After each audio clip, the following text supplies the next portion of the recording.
When you were talking to a 3-year-old about whether or not he should be wearing his pajamas to bed or not, there is no good in that scenario. Hey, a big part of our early courtship was around drawing penises. Yeah. Tell Crazy me. too that you both so frequently wear like baseball caps. Yeah, because no. I find that like Rude. There's nothing wrong with drinking fucking vinegar. Will's taking notes right now. Move on. I was going to say, we all pee in the cup and send it. Steph, no good? things pop into your head sometimes, and I don't know how they get there. Take your mum out to dinner. At what point does your mother try to have sex with you? Someone doesn't remember Back to the Future? There it is. Yeah.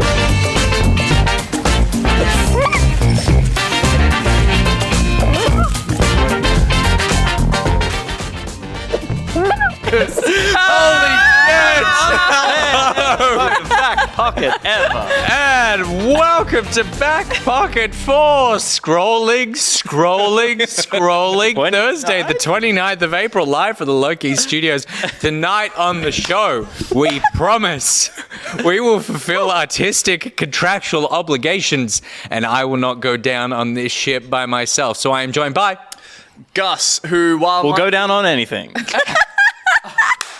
it's not fair, man. It's going to be a loose one tonight. The whole swing across someone else's prepared line.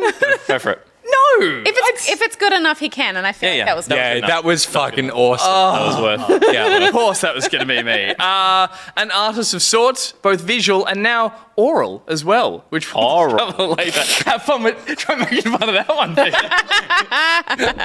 Next to me, is Steph, who was feeling low this morning, but now she's here. It feels like a party, so I'm very excited about the show. Yeah, me too. Party time. That's all I've got to say. There's no Pete's party tonight, so enjoy this bullshit. That's You got a happening. haircut, though. You look very handsome. Thank you. Multiple people got haircuts. So, she didn't notice. I don't see you very often, so I don't notice the difference as much. Okay, I was like to here, and it's to this, but he was the, and he's gone. Peter's haircuts are just like little trims, little dust dots. No, he took a fair bit off. So the hilarious. I'm not saying you look didn't. great. I noticed as soon as I walked picked a side in that moment, great. Nick. You picked a side, and Gus will remember that. I'll tell the shit out of that. First of all, we should always start the show with this unprepared. Really? There was a special amount of unprepared where it was honestly 4 seconds away from you seeing us, and Steph was wearing the wrong clothes and on the other side of the room taking a picture. Gus was. I still haven't tweeted out, So you can do that now. Are we back _ pocket? Yes, we are. Tweet out the promo for the show, and I was trying to pick an Instagram filter for my Instagram story, and Pete was like, guys, we're on in 5 seconds. But then also, with the haircuts, we had some photos done today. We did. So the guys were, I'd said earlier in the week, I got to get a haircut, so make sure. And the guys got haircuts, and thankfully I didn't get a haircut because then otherwise we would have all looked the same again. Correct. So now I'm the one with the long hair. You're the schmuzzly one. Yeah. It's schlubby. Schlubby. There you go. Schmozzle's a great word, though. I do like that word, but I don't know what it means. I thought you're in a It means schmozzle. like a catastrophe yes, or yeah. a bungle of some sort. Yeah. But I do want to point out to the people in chat, the parents in chat, who are recognizing They know. the chili hat. You're repping- And you're repping. I went to the Bluey stage show yesterday with my kids, and it was amazing. So if you have a chance to go, if you have kids, if you don't have kids and you just like Bluey, go watch it. It's incredible. We all wanted, the entire family, all 4 of us got orange hats. We all wanted the bingo hats, but they only made the bingo hats in kid sizes, so we got the chili hats. There you go. That's my story. It looks good. It's also a great color on you.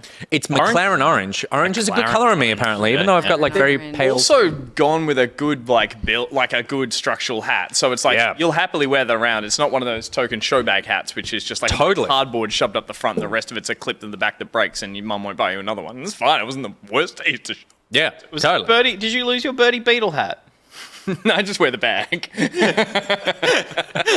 Oh my god, it wasn't a hat at all. That's a very, very funny twist. How's everyone else? I mean, Steph still hadn't finished her makeup. There is a lot happening. We were actually prepared. We've all We were wildly wildly prepared. I think it's just that we had other stuff on. So in the time when we would usually be kind of like doing run-throughs and having discussions and stuff like that, we were doing other stuff and taking photos and things like that. So then all of a sudden it was like the show is starting now. We pre-partied. We were ready for the show about 30 minutes before the show started, and then in the last 30 minutes, we all got distracted. Yeah. It's because you played Will Smith's Men in Black song 3 times. 8 times. To be fair, I put it on loop and walked away. I don't know how many times I played. It's a banger the first time and the fourth time, but we only did 3. So yeah, right. Okay. Yeah. But everyone's had a good week. Yeah. Good. Quite. We saw each other Tuesday. Yeah, Tuesday. I was like, We did why does Tokyo. it feel like We've been the here. week was really, really short? And it's because we did Game Club on Tuesday, Yeah, we which did. I think was awesome. It was delightful. It was like, I think we all walked away really like... If it's okay for me to say.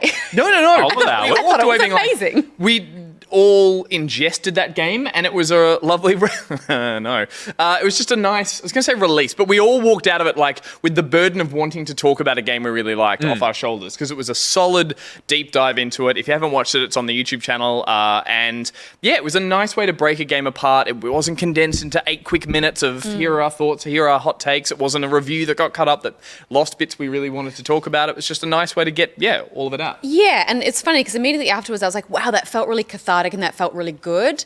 Like to have that kind of discussion. I really loved all the different points that everyone made, and I love listening to people talk. And it felt like to me, every now and again we would get people saying, "Oh, look, I love the show, but would you ever consider doing like reviews like you did on Good Game and stuff like that?" And I think we've addressed the fact that stuff is very time-consuming to produce, and to cut together those reviews took a whole week for Good Game, and Particularly a in lot a of people. timely manner. Like, Yeah. we can't really hit reviews the time that reviews are hitting the internet. yeah.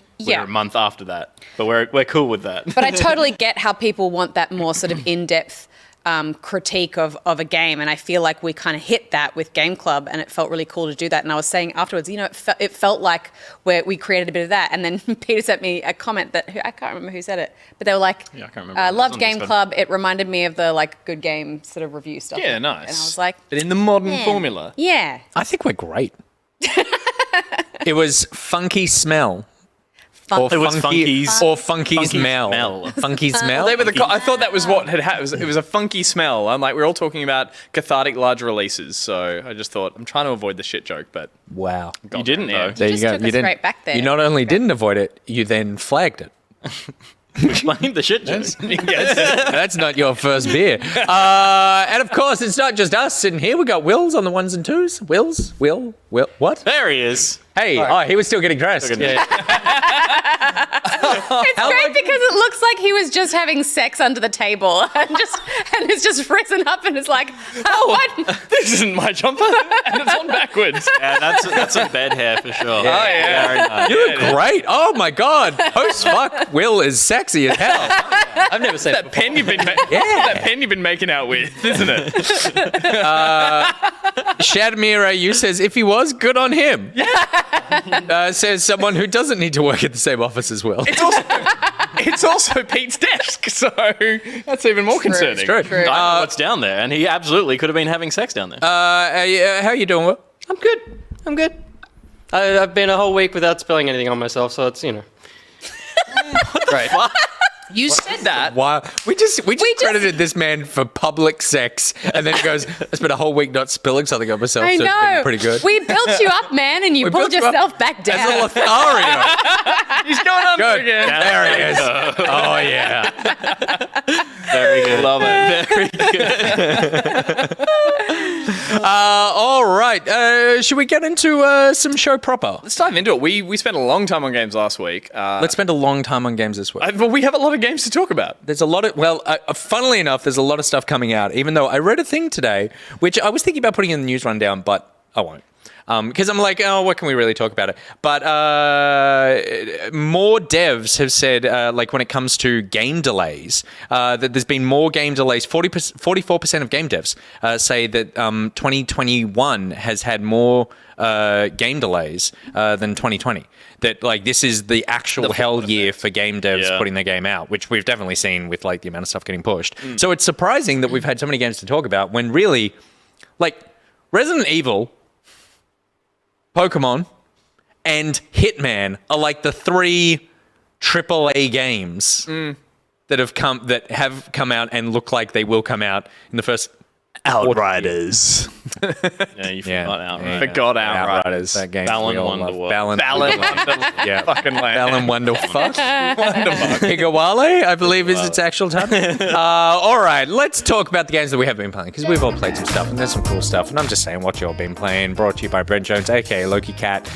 The man looks like a bird. That's all I have to say. I really just looked at that picture for the first time properly when we were doing the run through, and it's that's a disturbing drunk bird face. I was about to say he's a bird with an alcohol problem. Yeah, and a drink driving problem. And a drink driver. Well, that one again, reminder, he likes his whiskey and he likes ennui, so that's on whiskey he's drinking there. Wordplay. That's clever. But the man loves his whiskey. And so, what? Are you drunk? You've got a lot of little whiskeys in the kitchen that you could have just chugged a couple and we wouldn't have noticed. I am anxious about this evening. I have a performance to make twice. Oh, and I'm a little nervous. That's all I'm saying. That's true. Yeah, I have two artistic. Don't say anything more. No, two artistic Leave things them that hanging I'm with going that to. little taste. One, of course, being Pock-Art is that we'll be doing course. later on. We put it off, and I'm used to putting those creative things out there and seeing what the response is like. But the other one, I'm not too sure how people are going to respond to it. So People really loved the first take on puppetry of the penis, so I think Yeah, I'm just saying. could be into it. Yeah. Okay, cool. Well, with that, Sorry, LokiCat again. Thanks for sponsoring the segment. they know what they bought. Yeah. Seriously, like they know. These know what people, you did. You're suckers. You're suckers. You know what's happening. All right, you're not suckers. You're beautiful human beings. Let's start off with Peter Burns. Sure. And my name is Jaya said, fuck, I'm so sunburnt, which is a completely apropos of nothing, but I just saw that, and I know how painful that is. Yeah. That does suck. Okay. These go out to you. Peter, you played some video games. I did. I played some video games. I played Chivalry 2 Beta. Wow. Shivel me timbers. Shivel Me Timbers, which Gus thought was the funniest thing he'd ever heard. When I'm someone drunk said, though, so Chivalry, me. Spoilers, he's going to talk about Miitopia in a minute. ruins everything in 1 to 9. Thunder stolen so many times. Chivalry was a game that came out back when we were making a good game, and a lot of us played it as a team and enjoyed it. Oh, did you? Yeah, I didn't. I was about to say, I have just like zero. Was it that or War of the Roses? We played a lot of War of the Roses Roses too. together. Chivalry then came out and was more the action-y version of it. Oh, gotcha. And so we dabbled with that. We definitely played more War of the Roses, and then we played a bit of Chivalry. And anyone who's played a game like that, like War of the Roses, even like now there's AAA versions of those kinds For of things Honor. with For Honor. Mordhau we played. And Mordhau more recently, another indie version of the same kind of thing. People were excited for Chivalry to come back because it is the stupidest one. And it wears that on its sleeve. Like, for example, there's a button to scream. So you run in Much war like in real crying. life. Much like in real life. So the whole setup is just really fun. The combat is... in this one, I think my preferred combat system in these types of games, which is... Do you use a controller or keyboard? I was using keyboard and mouse. And in Mordhau, which I played most recently, it was about flicking the wrist in the right directions to aim your attacks. And this one has attacks bound to different types of mouse actions. Okay, cool. So rolling the mouse wheel forward does an overhead, pulling back does a, actually overhead is pull back and, anyway. So it actually, I think, feels better. I found myself in Mordhau, although I really, really liked it, moving my arms a lot to just play the game. And this feels like a lot more considered because it's much smaller movements and ideas. One of the cool things about it is that when you swing a weapon... Yeah, I wasn't dead yet. Now I'm dead. When you swing a weapon... you're swinging it, so you'll notice that when you swing, you turn your body because you get the attack to hit faster. Oh. Yeah, so it's not momentum. It doesn't give you more damage or anything like that, but because you're swinging around, by turning your body, you bring the blade closer to the... You're saying you purposefully turn your body. Turn your body it's not like it happens as a result. No. Gotcha. That's part of like the skill. There's a lot of there's a big skill gap between the players. You can still kind of fire some arrows from the back, and there's always people to stab in the back and stuff. But It's just the combat system is working really, really well. Again, it's in beta and is coming out, I think, next month. I'll look it up for you right now. Yeah, thanks, man. And everything in the beta has been really, really fun to play. 8th of June. So there's like the classic just team deathmatch stuff, and then there's more like battlefield rush mode. That guy just threw a pumpkin at me. And for that he must die. You can basically pick anything in the world up and throw it around. There's fish, cool. there's like great.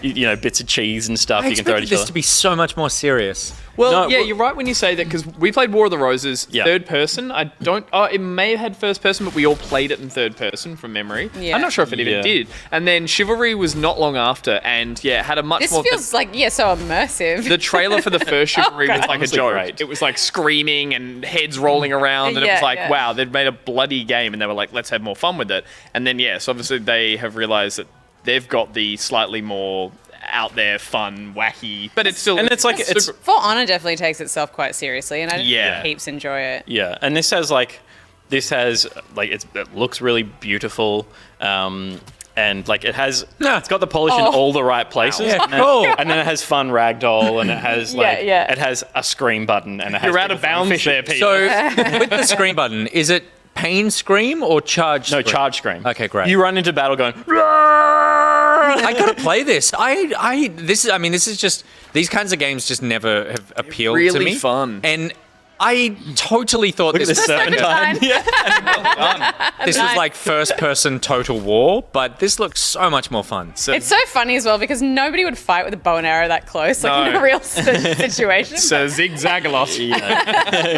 Going. They're so much fun because it's closing the distance. Obviously, like first-person melee combat games, when they're this kind of like, I don't say wonky because you're right. For Honor has such an arcade, such a sort of triple A third-person action game vibe to it. It just feels like any other game. Whereas first-person melee combat is hilarious in multiplayer because you're closing that gap and you're running backwards a lot or you're running forward, and it's super wonky, as it probably would have been in real life. But it also is really like confronting having someone come at you like that. Totally. You can play in third person if you like. Oh, okay. So that is absolutely an option, but it feels better in first person. The blocking is all Does it like... default to first person? Yeah. The blocking is fun. It's all about timing riposts and counterattacks, and like the skill stuff is really, really deep. Yeah, There's cool. like you can just like hack and slash at each other, and that's fun.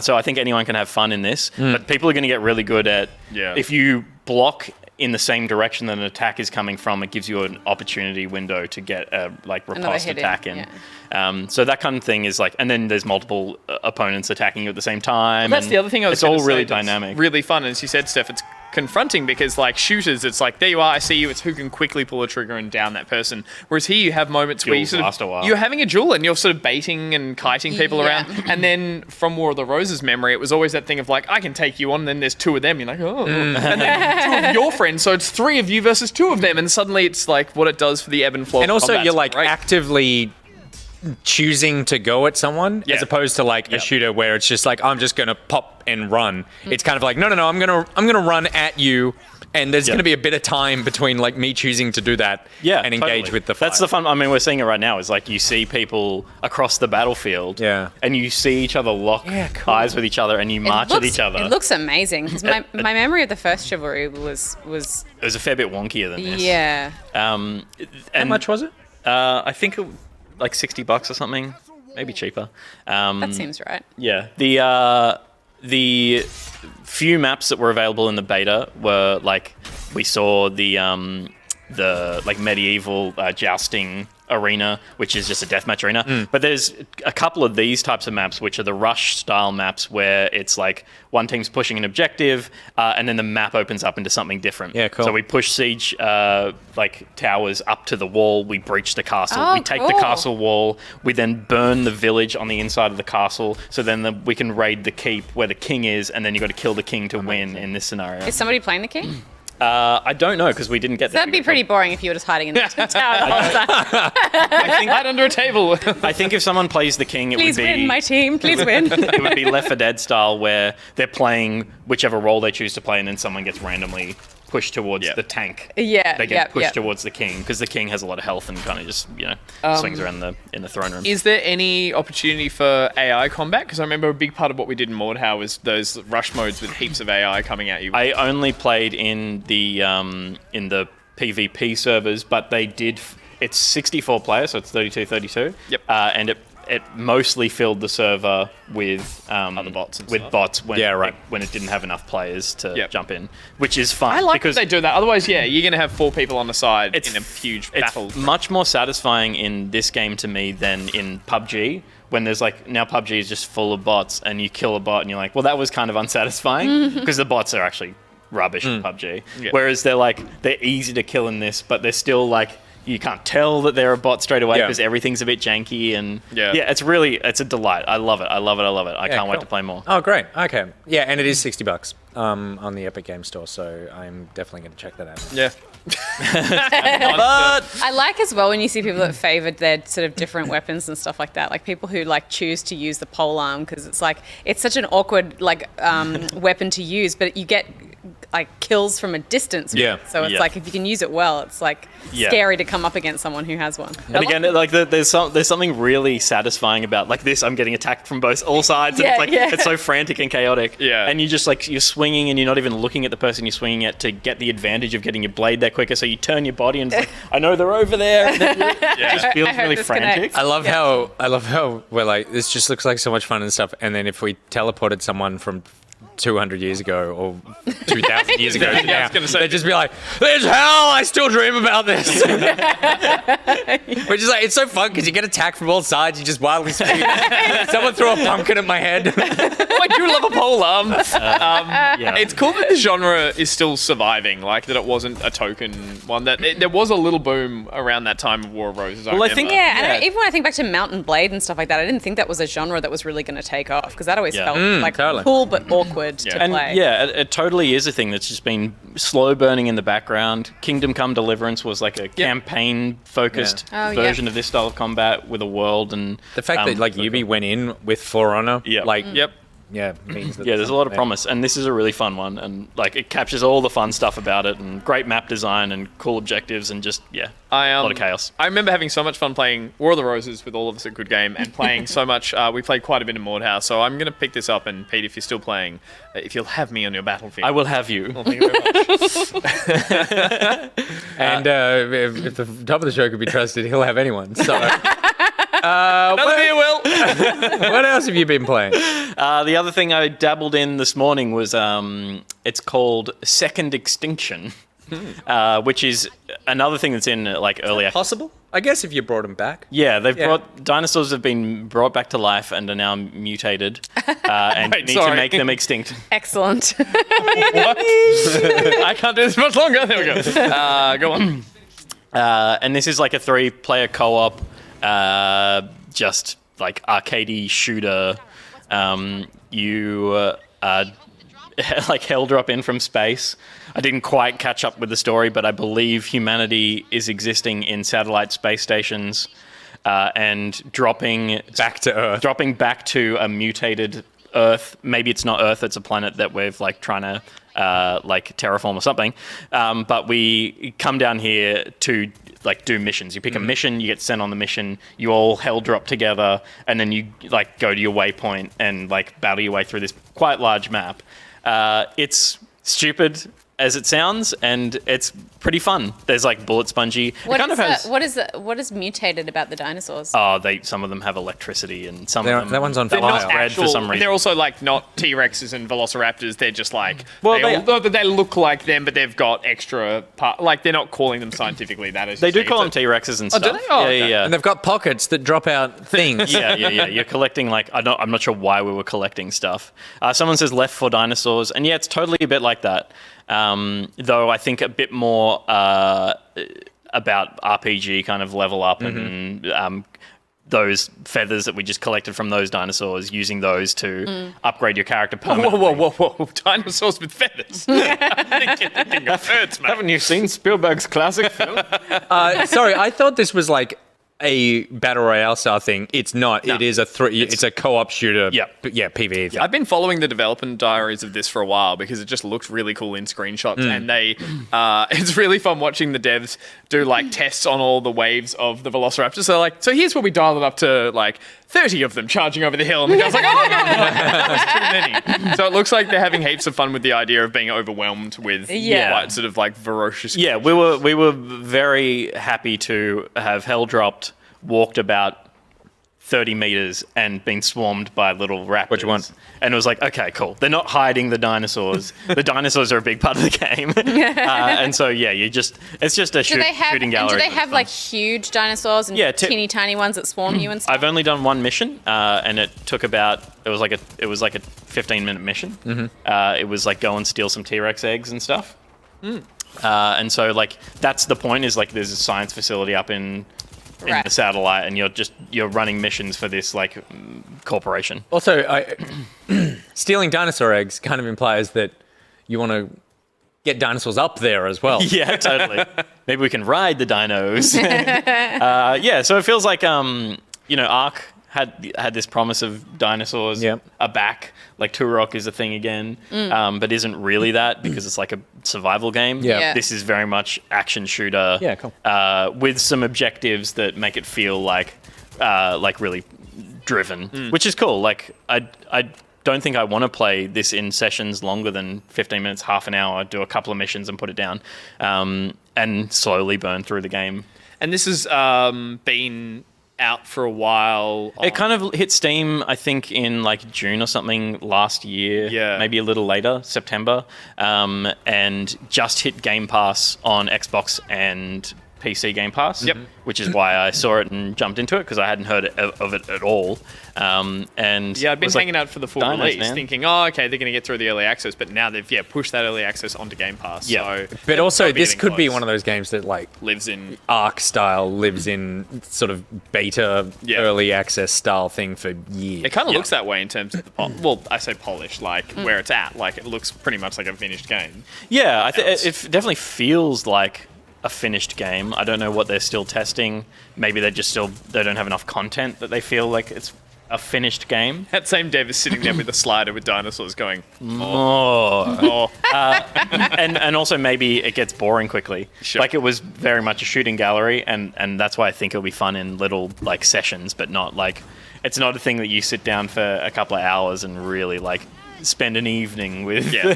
Second Extinction. Well, Peter, considering it's on Game Pass, I'll probably pick this up. And if you'll have me on your Terraform, well, when I mentioned I played it, you were like, you played it without me? And I was like, I wanted to save this for... I played it this morning with my mate Jimmy, and I downloaded it this morning and was like, Jimmy, download this and we'll play it. And he was like, I was going to go and buy a piano. And I was like, play this with me instead. And he's a sweetheart, and he downloaded it, and he started playing, and he's like, I've got a stand-up meeting. He's got his own business. He's like, I got a stand-up meeting. I've got to disappear for 15 minutes. So he was off Discord. He was just muted on a phone call. And I saw his character through the world map, just his little name marker, while I finished the mission by myself. And I was sitting there waiting to play games. And he's like, no. And then he went and bought a piano. So congratulations, Jimmy. While we're here, Pete, can you just go and check your Steam account for a second? Which I know is a really weird thing to say, but people in chat were like, your Steam account is sending them messages to vote on CSGO, and so they were worried that your Steam account was hacked. Oh, you're fucking kidding me. Really? It totally was. Yeah. Did you know? Ignore them all. Okay. Did you know this? No, but I was suspicious about a thing that a friend sent me the other night. Ah, right. And I clicked through to a link and it was like, this looks sus, but I obviously clicked through far enough that it was like... Yeah, right. It did Sign something. Now we have all your information. They've got my info. Okay. Everyone ignore any Steam messages that come from me. Yeah.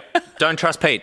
So when I get one that's on like, any CSGO. Please know that I would never contact you. Yeah. when mine goes, Peter's invited you to a game of chivalry. Yeah. I'm sorry to break the terrible news here. Look, I don't give a fuck. Yeah. Okay. All those Dota hats. Yeah, take them. Stephanie, Yeah, this is what we were talking about, right? Like months ago, we were like, Set me free. Set him free. Like, if someone could wipe his donor account, it would actually be a blessing. Steph. I haven't been playing a whole lot this week. I have just had some other stuff on, but I did play Zombie Army 4 Dead War, which I know you played last week. Yeah, we played a bit of that. And I actually really enjoyed it. It was really dumb. But, like, I don't know what it was about it that I think I quite liked the way it kind of was super linear. And I think I just like shooting zombies because... Fair enough. I don't love shooting other people. No, well, Heaps. Zombies aren't people too. That's true. So you played the campaign, not the campaign, but like, the we played through the story mode, yeah. Yeah, cool. And we all chose the same character, and there was an option for some reason to put her in a floral bonnet. Yeah, that's did it. We all chose that. Good. Well, Pete was And- wearing that last week, and we commented on his lovely choice of hat. Yeah. Oh, no. The man Well, likes a floral hat. This so is our clearly footage made from- for each other in your hats. Yeah. But it was quite cool. Like I feel like there was it gave me a little bit of like Left 4 Dead vibes in terms of there were different types of zombies that we'd be introduced to and stuff like that.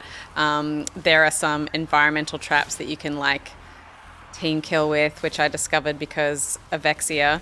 And Also, are they the ones that when you look through your scope glow red? So it's like all these cranes glow red, and you're like, I get it. And you shoot a crane that drops all the stuff on them? no, it was more like there'd be like a propeller in the corner that was like... Ah, right. Yeah. And I was like, what is that? Because it was kind of glowing red, but Yeah. not like when you look through your thing. And I was just like, what is that? Like, I haven't encountered this yet. I was like, it looks like it's bad. And then Liam was like, what's that on the floor there? And I was like, what? And he's like, just crouch there for a second. I was like, what am I looking Oh, at? God. You're as gullible in game. Yeah. I am like... It's how you'll die in real life as well. the most gullible person in the world every single time. And what was it? It was me losing my head to a propeller, Gus. There you go.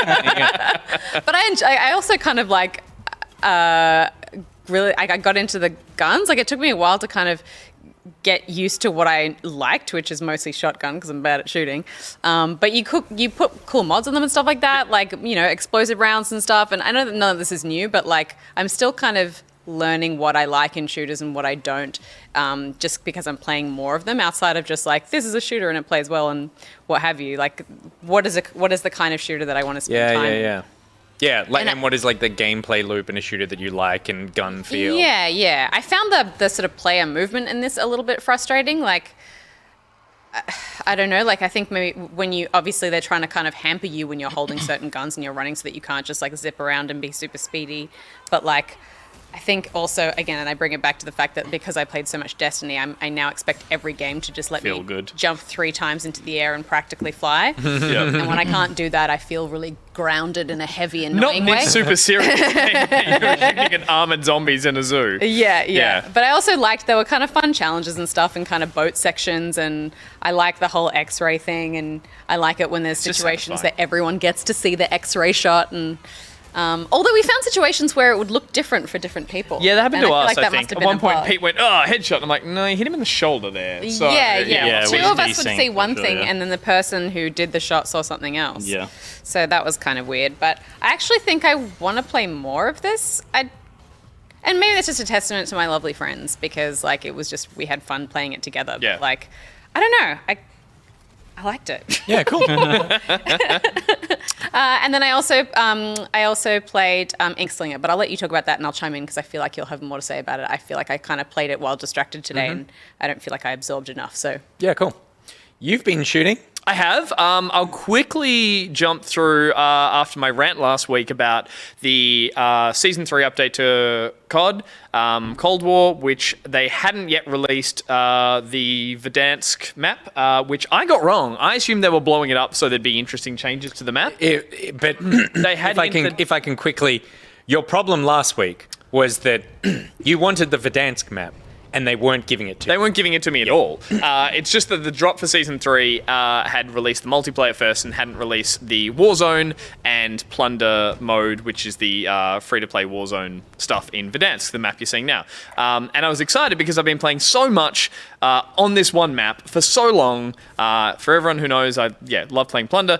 And they were promising a big change up finally. This huge nuke goes off, a couple of nukes go off, and obviously the news had gotten out there like, oh, no, because then they're going to go back to the 80s because that's when Cold War was set. So now what you're seeing here is every time you go into Warzone, you now fly in a helicopter. It says flashback, it's the 80s, and this is the city that is on the area of Verdansk back in the 80s. And it is... And so to reiterate, last week, you were frustrated because they weren't giving you a new map. Yes. And this week, you're frustrated because... It's not really a new map. There you go.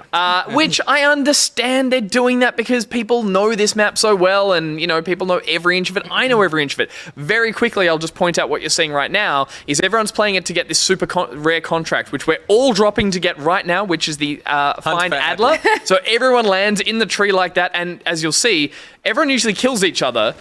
Like, it's a madhouse trying to get to this one contract that everyone is... I can't believe I survived half of it, but I didn't get to it. It's basically to unlock a new skin, which is of... it's only a limited time skin of Adler, who is the character from Cold War, who is now being tortured because of... The skin is hilarious. It looks terrible. It's like him in a singlet covered in blood. Him in a singlet, having been tortured as a prisoner of war and escaped. Yeah. That is, I think it's even called... Captured and Released or something is the name of the skin. I don't really understand skins because it sticks out like dog's bollocks in multiplayer. Yeah, it's a terrible. bright white skin, so you see people running around, but I think people who are good at these games like wearing the skin that sticks them out the most so they can be like, for sure, it's a really flex. good. It's a flex. Totally is. So again, not many things really changed here. It goes back to the 80s. There's like, this is a salt mine instead of being the wood area, and it's like, it's still essentially the same layout. So, like they haven't finished the dam. Yeah, the dam isn't there because it's summer, so now there's just like... I was really hoping for a crazy Fortnite-style change-up. They never really promised that. I think it was just the expectation, me in particular. I mean, they didn't come out and say there's going to be a massive, but it was like, we're dropping a nuke. Yeah. We are, the hint was, that they always encourage, we're changing the map and we're going back to the 80s. And those three things, like, I know that they want to keep it in the same place and that there is, as like, hyper... stylized and over the top COD is, they're also going for realism in terms of like the environment.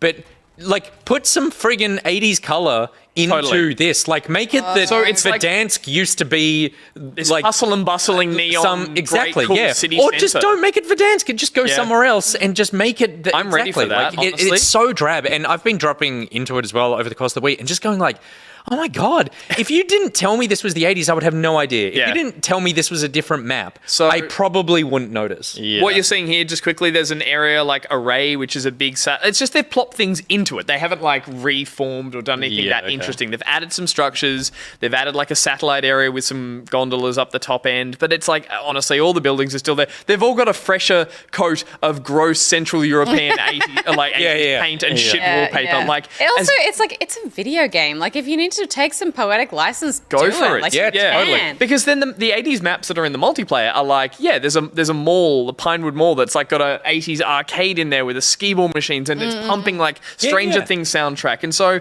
it just feels like a much weaker sort of follow-up to that. And then there's like, there's a big nuke going off in the distance, which looks coolish, but like no one's paying attention. But it's also the fact that they were advertising and like before the update came, nukes dropped in the map and didn't explode. Well, that's and then it's like, and then when the event happened, the nukes explode. So then they rewound, it's priming your mind to go, okay, like this is going to be like a nuclear wasteland, or it's going to be like massively reshaped. And then they like tease you with that, and then go, actually no. You are not going to see anything new. Then they go all the way back to the 80s, and then there's a nuke going off on the horizon? Yeah, I know. It's just very strange. And they have come out and said, like, they're never going back to, like, the old Verdansk map. And I'm like, you have not gone far away from the old Verdansk map. Like, what are you talking about? It is really similar. And for me, it just feels like a kind of, like, it feels... in the sense that they're scared that they would... they're concerned they would scare off their player base. Who'd be like, I've learned this, I know where I like to go. Look, it's a huge map, and I love that every time I drop with mates, we're always like, where do we want to go? We've got our favourite areas, but we do mix it up from time to time. So, again, I will keep playing this. I will keep playing Plunder, which is what you're seeing here, because I find Warzone infuriating. I just cannot stand that downtime. But, I got to say, overall, disappointed. I was hyping my friends up who I really drag into video games. I'm like, guys, the map finally changed. And we went went in and I was apologizing mid-round. I'm like, let's drop into Storage Town, which has got a new coat of yellow paint. I'm like, oh God, I'm sorry I made you download 120 gig extra for this new coat of paint. I think the other thing with it, and Steph, like you said, it's a video game, take some poetic license. If you look at the Fortnite map, if you remove the fact that it's super cartoony and they do tons more with it, the other thing it has is like, it goes, okay, this island has 4 or 5 biomes on it. And of course it doesn't transition naturally of like, it suddenly this is the snowy area or whatever. But I think about like the Cold War multiplayer maps. You've got snow, you've got desert, you've got jungle, you've got urban, ruins, you've got urban, like 80s style. If you took stuff like that and put it on Verdansk and basically go, okay, there's lots of little biomes here so that it can still be all the COD feelings, but it's like, this is the desert part of the map and this is the snowy part of the map. It would just add that variety because one of the things with me, whenever I play Warzone, I'm like, where the fuck am I? Like all of there's no landmark. Like there are some big landmarks like the dam or the stadium, but there's nothing like where that sort of brutalist block of like exactly. flats look like that one as well.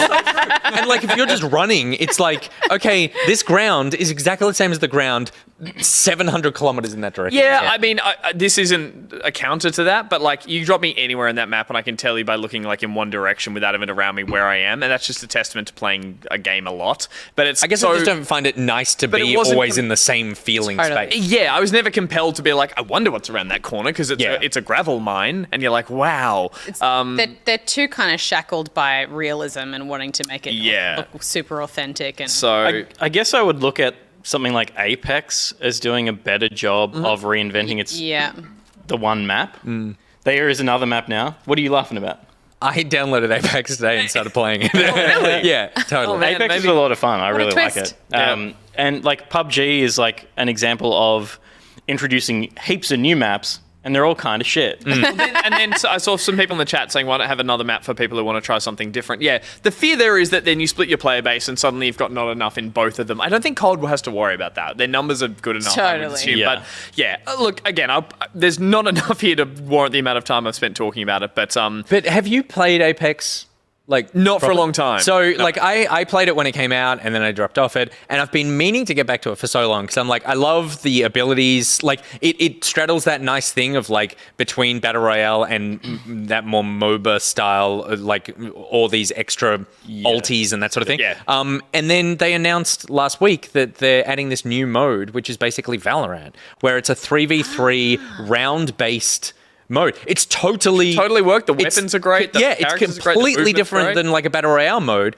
Probably shorter rounds because like teams of 3 is smaller than like a CS:GO thing. But but the shooting is awesome. The abilities are awesome.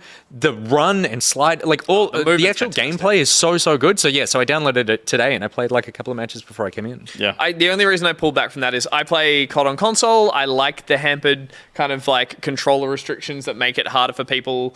Or like the shootouts go longer. I played Apex on PC and people were so good at it. And I was watching the kill cams. Like, I can't juggle more than 2 or 3 things, and people are sliding and grappling and spinning while they grapple. And like, it's watching people who are good at it is amazing. There's a fair few people in the chat. I find it so hard to just even like identify players in that game before I die. Yeah. Though you're much more spongy in Apex than you are in something like COD. So like, you can get into a fight and get out of a fight. Like you can go, oh shit, and get around the corner or something before you die. And also, there's lots of people who are watching now who play Apex. And cool. Very keen for potentially some Apex. Rotflol 360 Apex is on console. You know what it's also on? It's on Switch.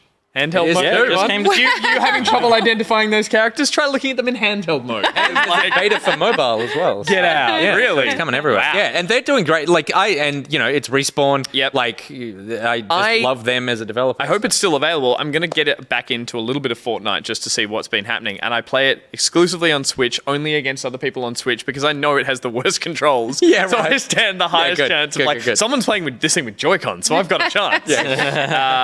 So anyway, I've been playing a bit of that. I will continue to, and I will keep you updated on how that map continues to not change.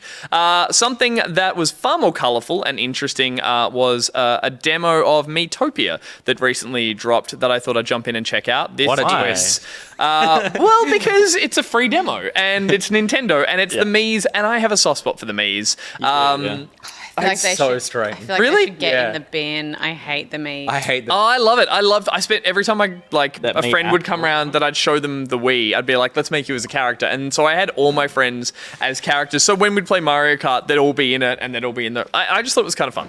Anyway, so I really hated the Me app that came out that everyone tried that was this mess of a kind of bless weird. you. Did everyone try it? I think we were all at work trying it, I think. We all installed it at work. And it was this but weird experiment of like, it's not a game, it's just you put Miis in it and then they'll watch just them interact with each watch them interact like you're kind of a fly on a wall, and it would just randomize interactions, and that was funny. It was terrible. I totally agree.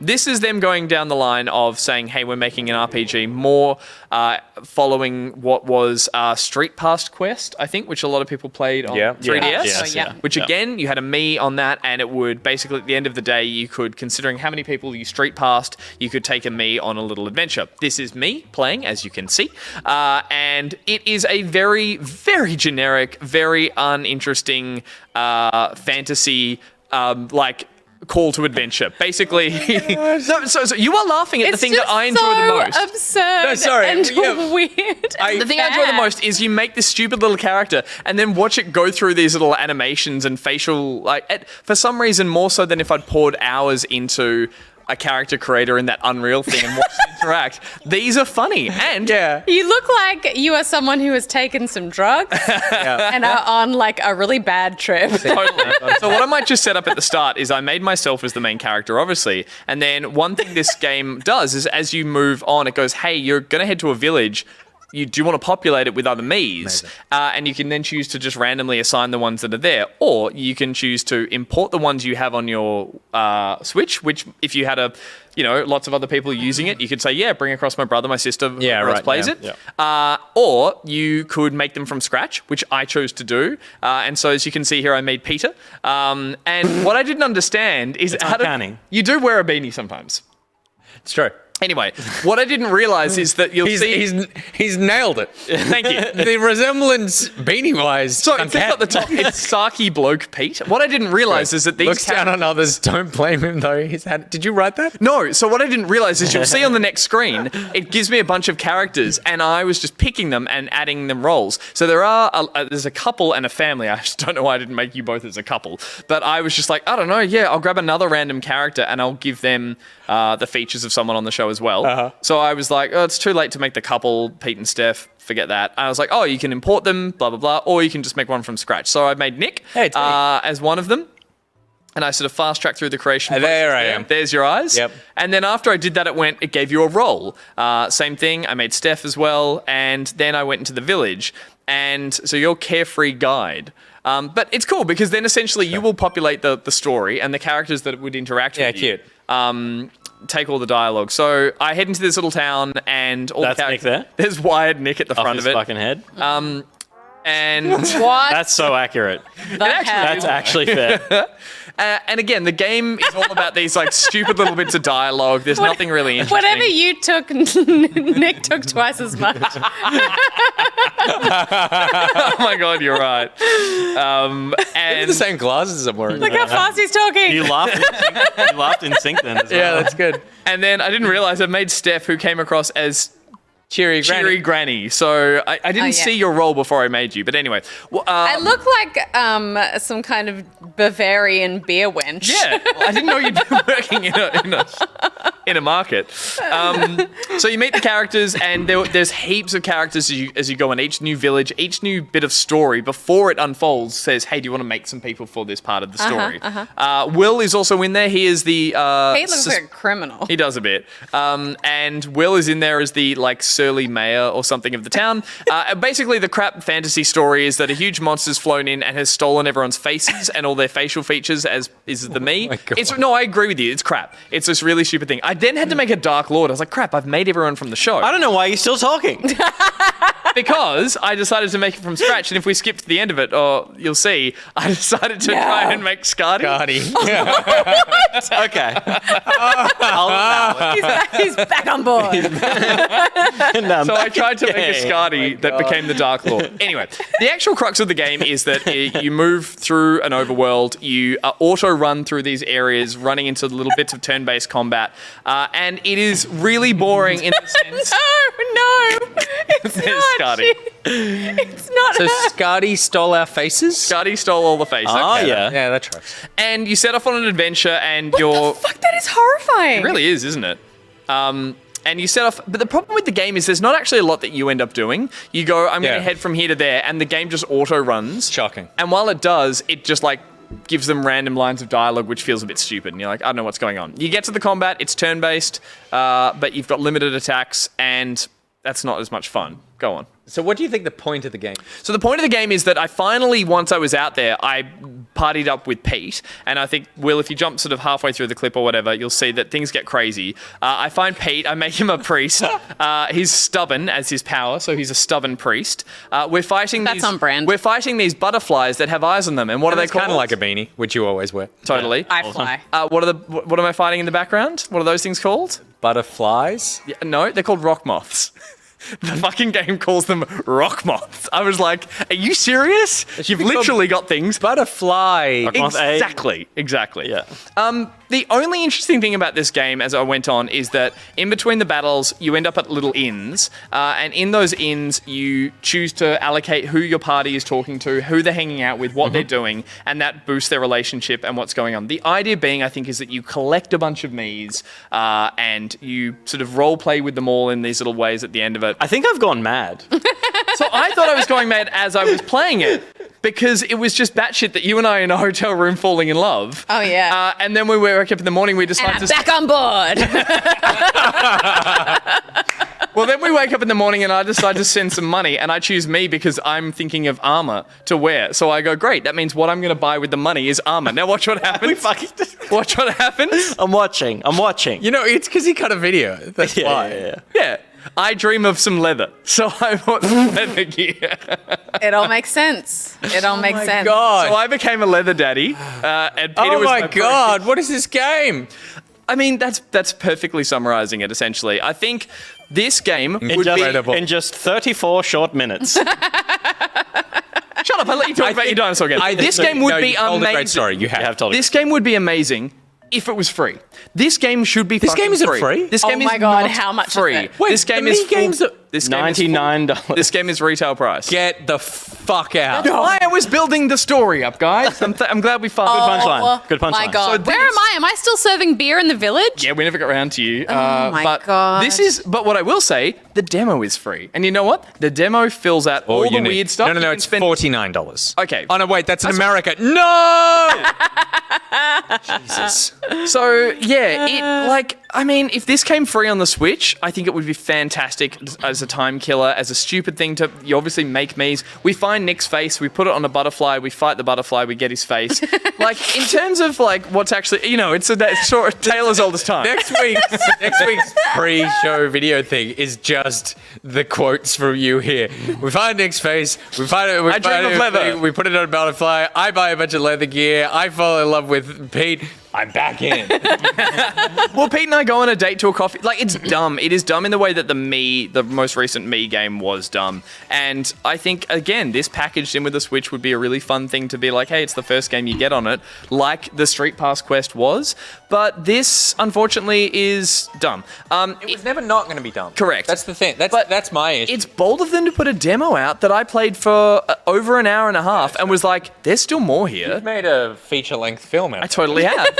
And I was like, I've seen all the features it has to offer from what I can tell outside of having a bigger party. The draw is obviously being like, how do your Miis get along? Who fights? Who doesn't? And people really do get into that party management side of things, Old especially. mate Dave says this game is the embodiment of bowling screens after you get a strike. Yeah. Oh my God. That's fucking cool. That's so It's fantastic.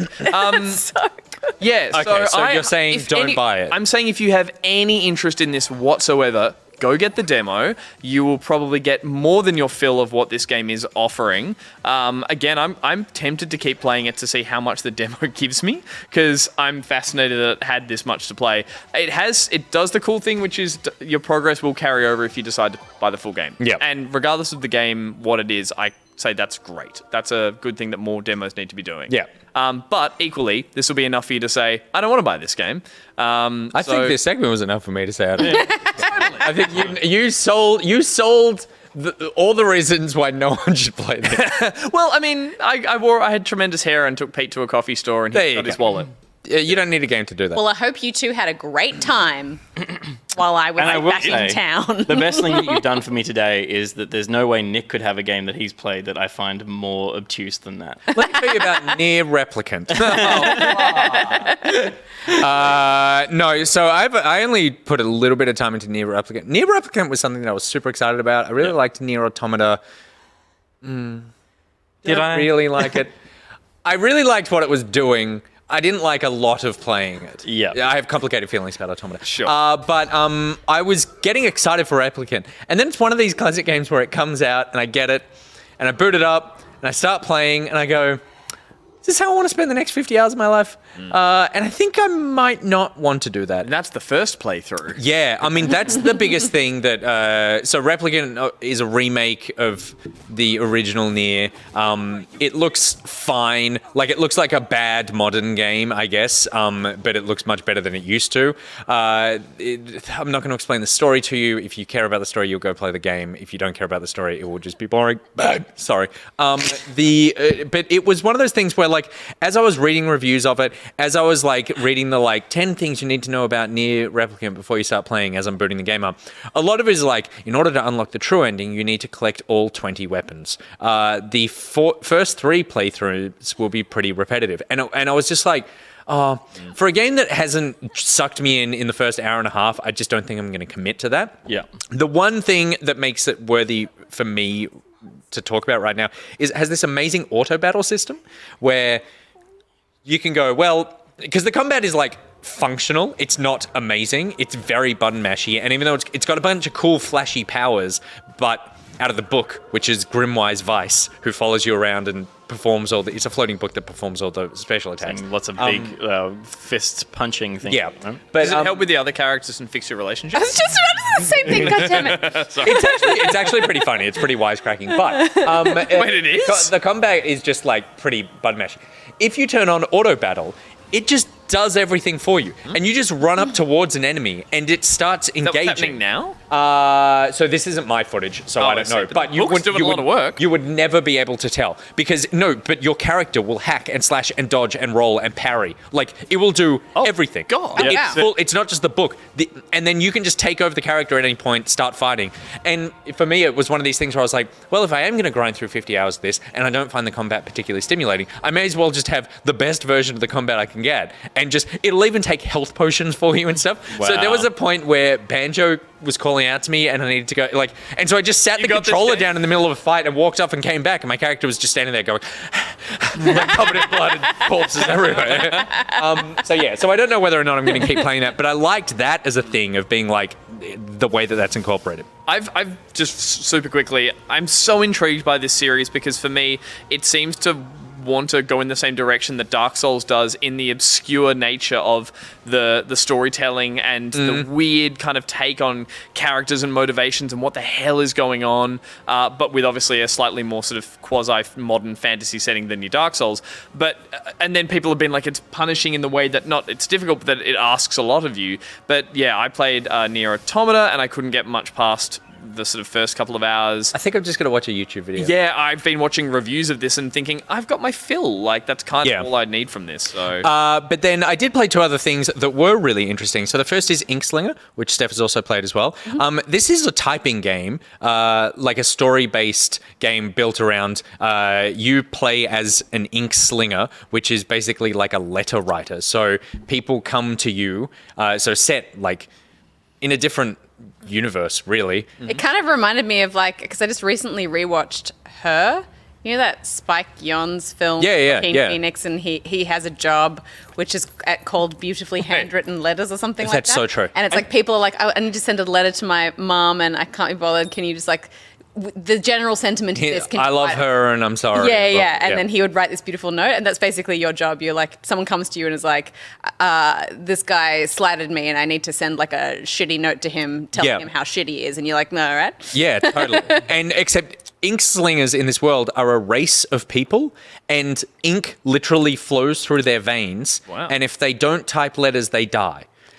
This is not necessarily an integral part of the narrative, but the way that you interact with the game is really cool. So someone comes to you, like this character. They all have amazing names like Smoothie, Tetherheart, Brass Knee, Yearnmore, Jaw Chiseler. And they, like Steph said, they have like a problem or a letter that they want to write. And then they start telling you what they want to express in this letter. But kind of like piece by piece. They'll be like, I want the letter to start with like the politely but firm in totally what I'm trying to The first paragraph will have this. And then it comes up with a bunch of words. So, Will, if you just skip forward like to halfway through the footage or something, it comes up with a selection of 3 words. And then you start typing those words out. Right. And it will start just populating the letter with that paragraph. And so it's like, for this one, it's like, do you want to be detached, impure, or express concern? And you need to guess which one is like most communicating what the person But they're wants them written to say. in just like beautiful prose. Amazing. That is just like, if you're a wordy person or you like,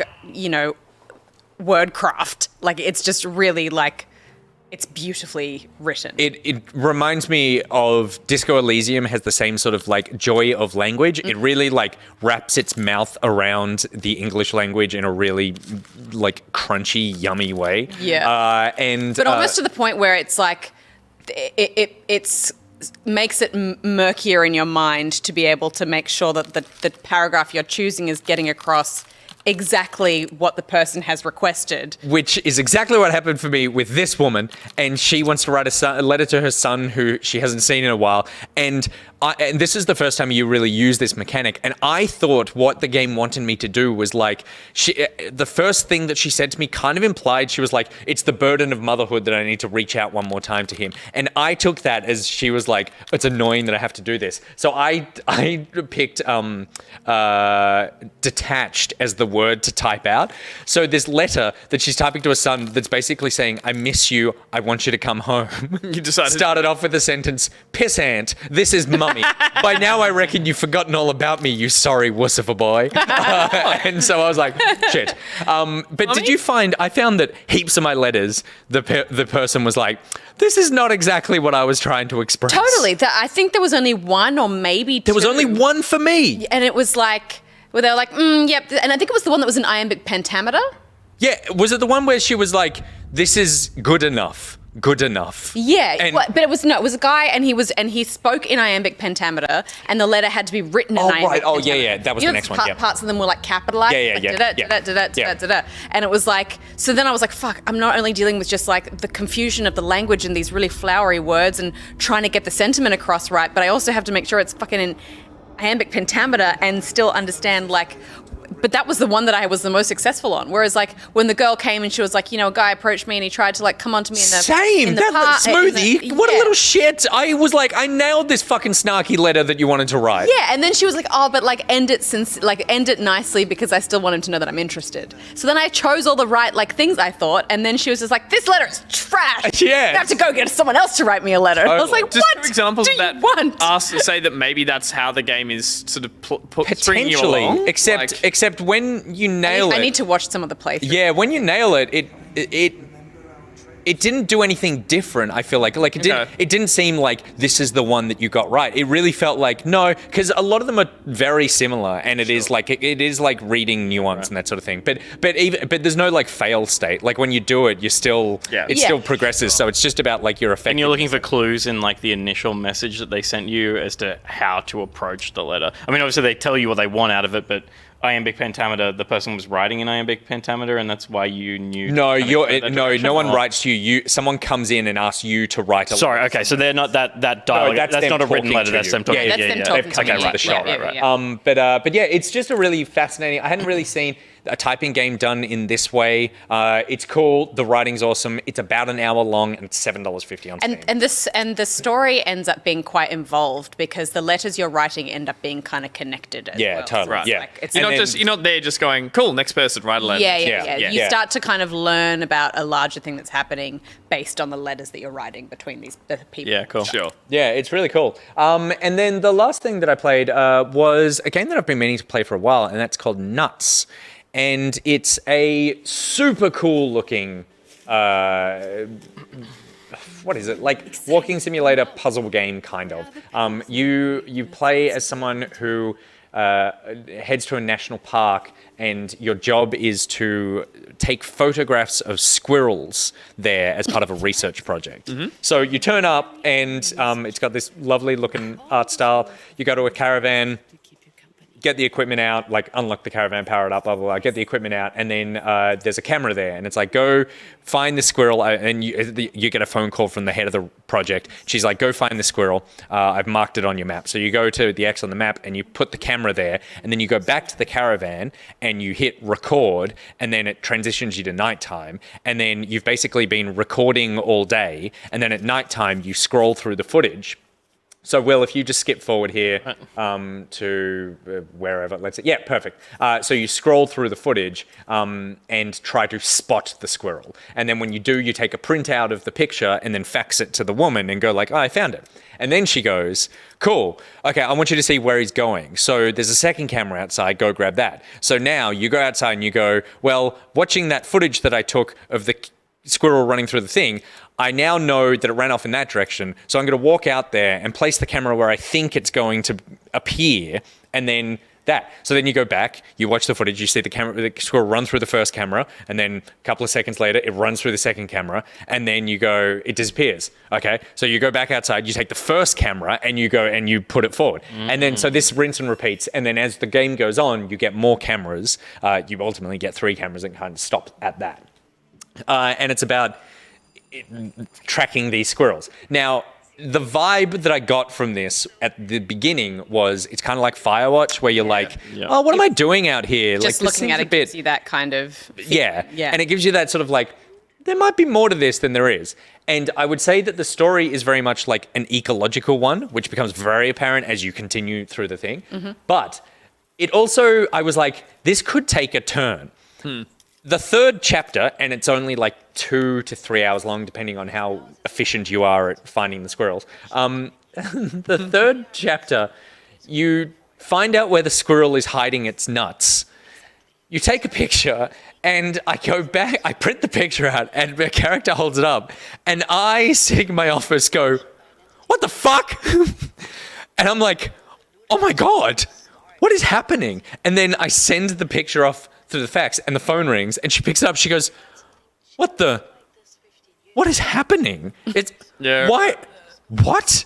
And so I'm like, oh my God, this is so good. This is exactly the kind of, like, I love this. This is where, and then the game doesn't really follow through on that. And what it ultimately becomes is like, you go, oh, the most logical explanation for what you saw in that picture is actually what happened, and the story kind of transitions to just being much softer. Right. Yeah, okay. And it's and it's not bad by any stretch of the imagination, but that picture you take which is the first time that something like weird has happened, you're ready for it to unravel. And the story that I think, or the story that it's trying to tell, I think would actually be way more effective if they told it continuing down the narrative train. Can I spoil it? No. Can I just say 30 seconds, block your ears? Or what do we reckon?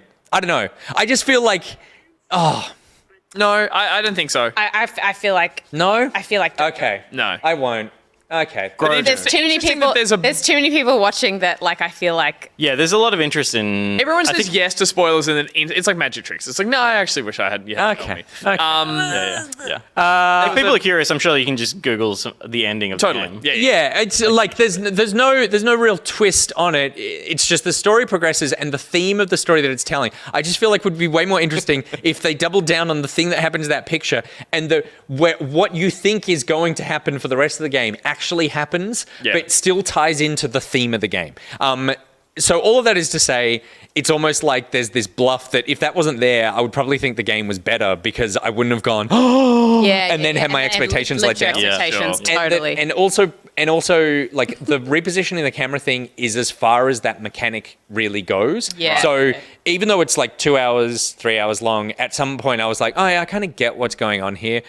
But it was still an enjoyable time. I think this is on Apple Arcade, funnily enough. Yes, it is. So yeah, if you've got that and you're okay with playing it on a mobile device or maybe with the controller, it is free on Apple Arcade as a way if people are dying to see that spoiler that, as someone who doesn't like to spoil things, I'm pretty happy we didn't. I will put something in the Discord and I'll spoiler tag it. So if you want to know, it's not even really a spoiler. It's just that's what people say. That's what I used to say, man. I know. I'm not that addicted. I just need it every day. No one's going to play this game. Okay. So that's nuts. All right. That's what we've been playing this week. Lovely. A very varied selection of video games. I think we did our job well.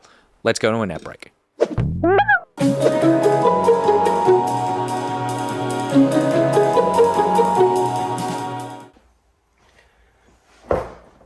Right, I have 2 design pieces to finish off. So much other work to do, no distractions. I need to get this done.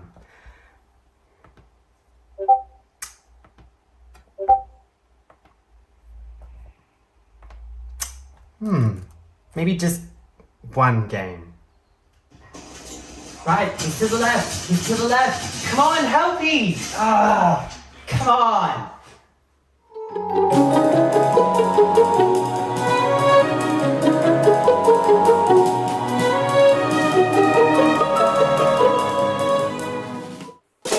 Sick of being seen? Camo! Want to hide in plain sight? Camo! Want to spy on deer? Camo! Want to shoot those deer? Camo! Want to get close enough to a pack of deer that you could dress up as a deer, gradually earn their deer trust, become accepted as one of their own, wait until the stag dies and inherit alpha control of the herd, guide that deer herd for a decade until you're the most celebrated deer elder, and then shoot that deer and mount it on a fucking wall? Camo! Camo camping equipment. You've seen the rest, now try and find the best. You can't, because it's camo.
So the massive twist is that... welcome back. Thank you very much to everyone who sent in ads for that. The new one that we saw there, Coastal City. Yeah. Yep. Very good. Cool looking little game space bedroom with a neon. I've seen posting that in the Discord. That's his logo. He's gone through many iterations of it and got it made into a neon sign. That's awesome. I'm just going to... Can I just ask the question? Yeah, sure. I'm just going to ask the question. How much did that cost you? Yeah, because we want to get some neon. So, and a custom neon, not just like, a tube of neon. Not just like, that open. We want to do a pockety, I think. And we want to know how possible it would be to custom make a pockety neon to chuck in the set. Carnage says he made it. I don't believe that. And if he did, how much would it cost him to make as a pockety? It's very cool. So, cool. Okay, so moving on now, and before we get to the first performance of the night, apparently. I'm so curious. I'm so screwed. You think you're screwed, but isn't this something you have voluntarily undertaken? Yes. Yeah, I'm screwed because the expectation is now, Well, whose fault It should is be that? that no one requested it. And in some cases, I'm fairly certain there are some people, including also the author, who expressly don't want it to exist. So it's very interesting that you've to make it. But before we get to that, we'll get to an update on the Back Pocket Fantasy Draft, because of course we've been playing video game fantasy. We picked the worst year possible to start, but it is happening. And we so far the games that have been chosen by us and have come out are Monster Hunter Rise and It Takes Two, which we have moved from using Metacritic to using OpenCritic because they just automatically do all the platforms consolidated. Right. And you and I are tied at the moment on 88. So both our games had 88. How weird. Yeah. 3 of my games aren't going to come out this year, and I'm just going to fall to the bottom. All of mine aren't. So Most I'll games be below are. you. So, the next game that is on that list comes out tomorrow, and that is new Pokemon Snap Peter Burns. Yeah. How confident are you? How confident are you on new Pokemon Snap? Yeah, it's looking good. It's looking like it's going to be probably low 80s. But that's good. So the Guardian can fuck off. They gave it a 6. I was like, what the fuck is wrong with you? Go away. So that should definitely be removed. Did he slam his paper down? I spat my tea across the room. He wrote a strongly word. Yeah, I mean, it's doing it kind of what I expected it to. it's sitting on OpenCritic at the moment at 81. Yeah. The Eurogamer says new Pokemon Snap captures the strange joy of the original game without being derivative. Game Informer says the thrill of nabbing the perfect shot never dulls, but the repetition of traveling through the same environment sometimes grows weary. And IGN said new Pokemon Snap is a photography game with occasionally clunky progression, but it is eager to show off its delightful subjects and let them surprise you. It's funny because, from the buzz around the office, is that Pete obviously wants to play this because he's a diehard Pokemon fan. You love the original. You do. And you see love the it. charm and whimsy in a simple Nintendo bright, colourful game. An emotion he wasn't sharing at least an hour ago when I was trying to tell the story of Miitopia.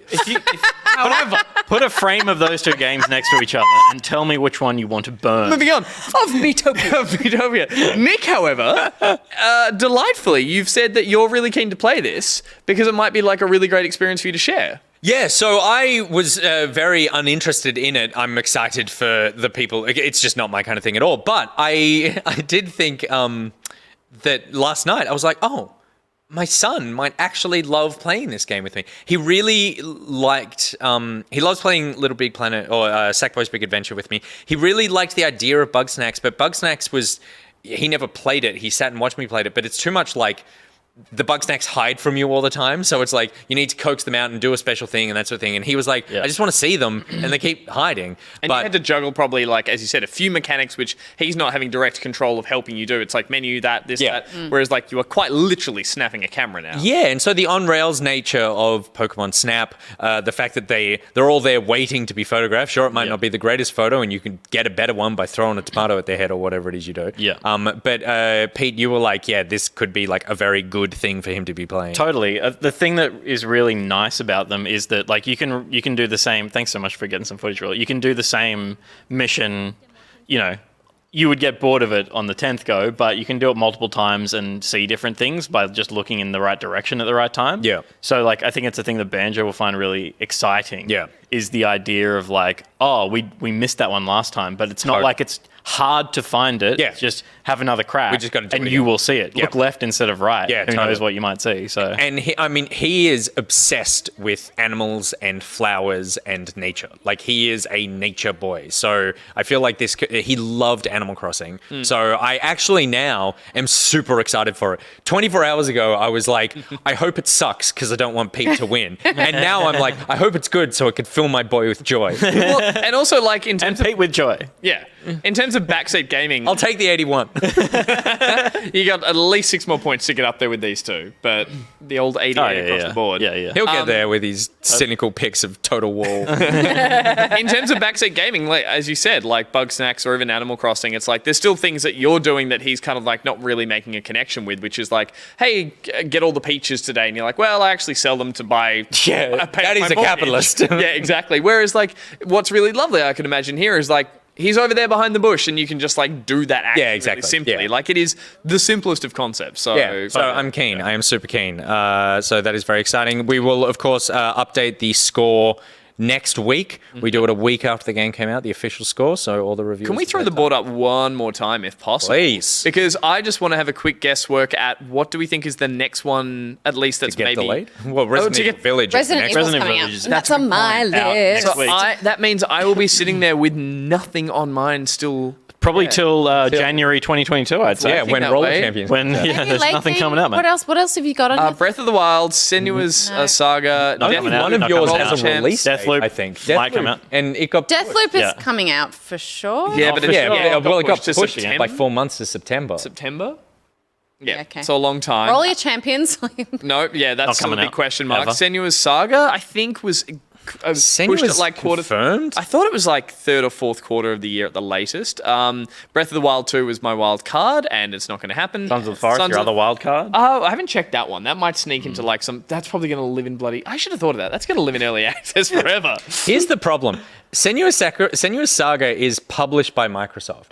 Microsoft have yet to publish a game on next generation hardware. Yep. And it looks like the first game that they will publish will be Halo, which is coming at the end of the year. Yeah. So there's a real chance that Senua doesn't make it. Do I get some kind of like booby prize for not getting? You can have In a fact, Blizzard actually, on the that's a board? lie. Microsoft will publish a game on next gen platform. It will be Deathloop, published on the PS5. They're like, we got your baseball. Yeah, that's true.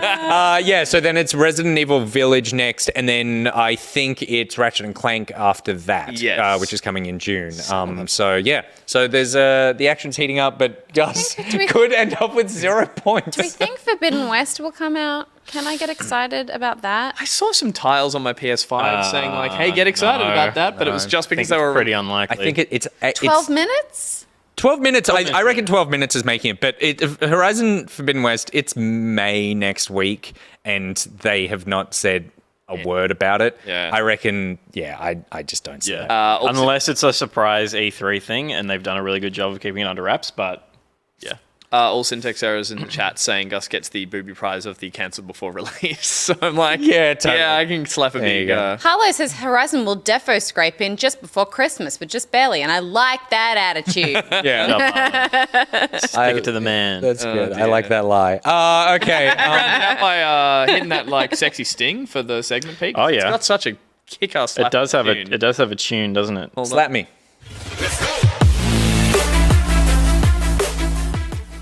Dies out pretty quick. But Excellent. It really does. It starts strong and then just Sounds like you need something a little better on your ear. Oh, interesting. This was a segue. This was a great bit. Thank you very much. Okay. You've requested some mood lighting. I have. Come on, you psychopath. Tell us. I'm so intrigued. What happened? What? How? Why? At the request of no one, I kept thinking about the sting that we made for Pickpocket, which of course was that awkward bit of production music with Javert screaming. Oh, 5 years for what you did. Yeah. And it just seemed to keep getting more and more kind of like momentum as a meme. And it just irritated me that it was a rush job. I pretty much slapped it together before the episode went to air. But that's the nature of those things. If you try too hard, then it's like, Well prepared is one trying far too hard, Stephanie. Because I decided to mix the entire production track into a full mixed down version of the song Oh my. with original lyrics that I wrote myself, that I performed myself. oh my God. Oh God. That I didn't know This this gonna be part. so fucking cringe. Okay. I didn't know you performed yourself. I did. What I will ask is that we might take our mics down a tad just so you guys can get the clearest version of said song. Are you saying you want us to fully appreciate this masterpiece? I want the audience at home to not have us either cringing so hard in the microphone. Are we allowed to laugh? We're allowed to laugh. Okay. But you will laugh quietly. Yes. So Peter, when you're ready, you can take it away. And when the No, you mics got to count me in. DJ, drop me. are the mics down? They go down when the song starts playing. All right, ladies and gentlemen, this is an original performance. The song is 5 Years for What You've Done.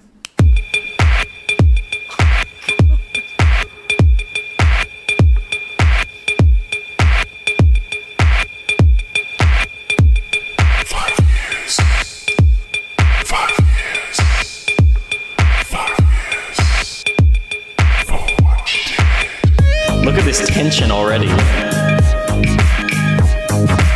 You just can't touch me. kind of thing that can get us kicked off our platform. Which thing did you want me to play?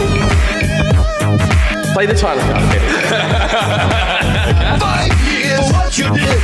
Do not forget what you did. Yes. No. Yes. No. 5 years, what you did. Do not forget what you did.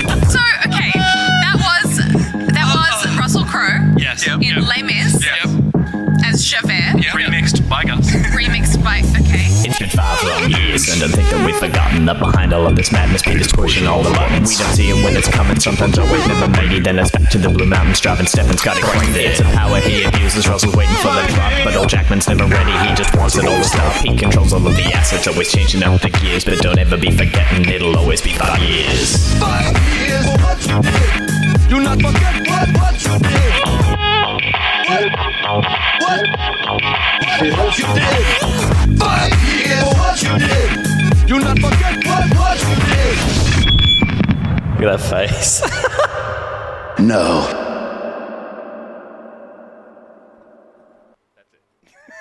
Oh my gosh. Oh my god, that fucking slap! Thanks so much. I want to see the lyrics. The lyrics are, it's been 5 long years and don't think that we've forgotten that behind all of the scenes, Peter's pressing all the buttons. Hang on. We never see when it's coming. We never know when it's coming. Never, always, sometimes, maybe. Then it's back to the Blue Mountains driving Stefan Scotty crazy. It's a power he abuses, always waiting for the drop. It's a power he abuses, Russell's waiting for the drop, but old Jackman's never ready. He just wants it all to stop. I've forgotten the rest. Peter controls all of the assets, always changing up the gears, so don't ever be forgetting that it'll always be 5 years. Incredible. Bizarre. It's but Jeff incredible. just gifted a bunch of subs in celebration of that. That was so good. Oh, cheers.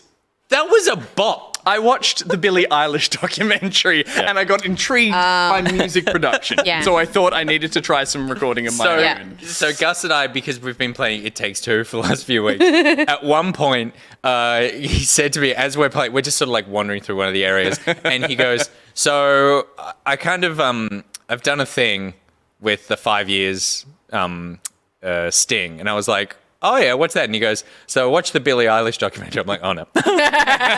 That was so good. Thank you. That was so good. A bit of voice layering in there, kind of modulation. I don't know what I'm doing. I'm doing it mainly in editing software, like not audio software. So I'm like, I'll just fuck around. But it was, a bit of fun. And then we have obviously added some visual elements there as well, just to keep things interesting. So Gus, nice. You rapped. You did. I did not think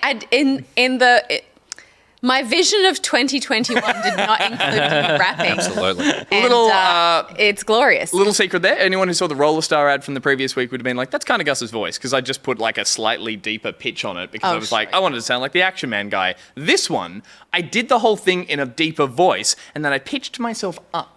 So I sounded like I'm doing a deep voice that kind of has a different modulation to it. So it doesn't sound exactly like me. Cool. But I thought it was an interesting thing to try. So there you go. Hopefully that song might find its way into the Starting Soon mix, if Pete's okay with the royalty. We'll see.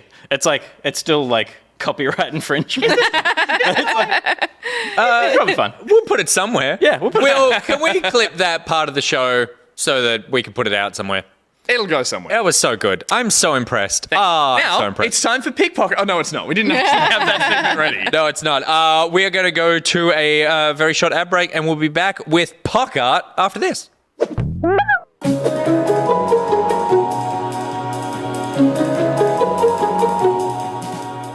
I think Mitchell Clark says someone's going to send in queef as their word from the sponsor. Please do. Please. In inversion and just go. In inversion.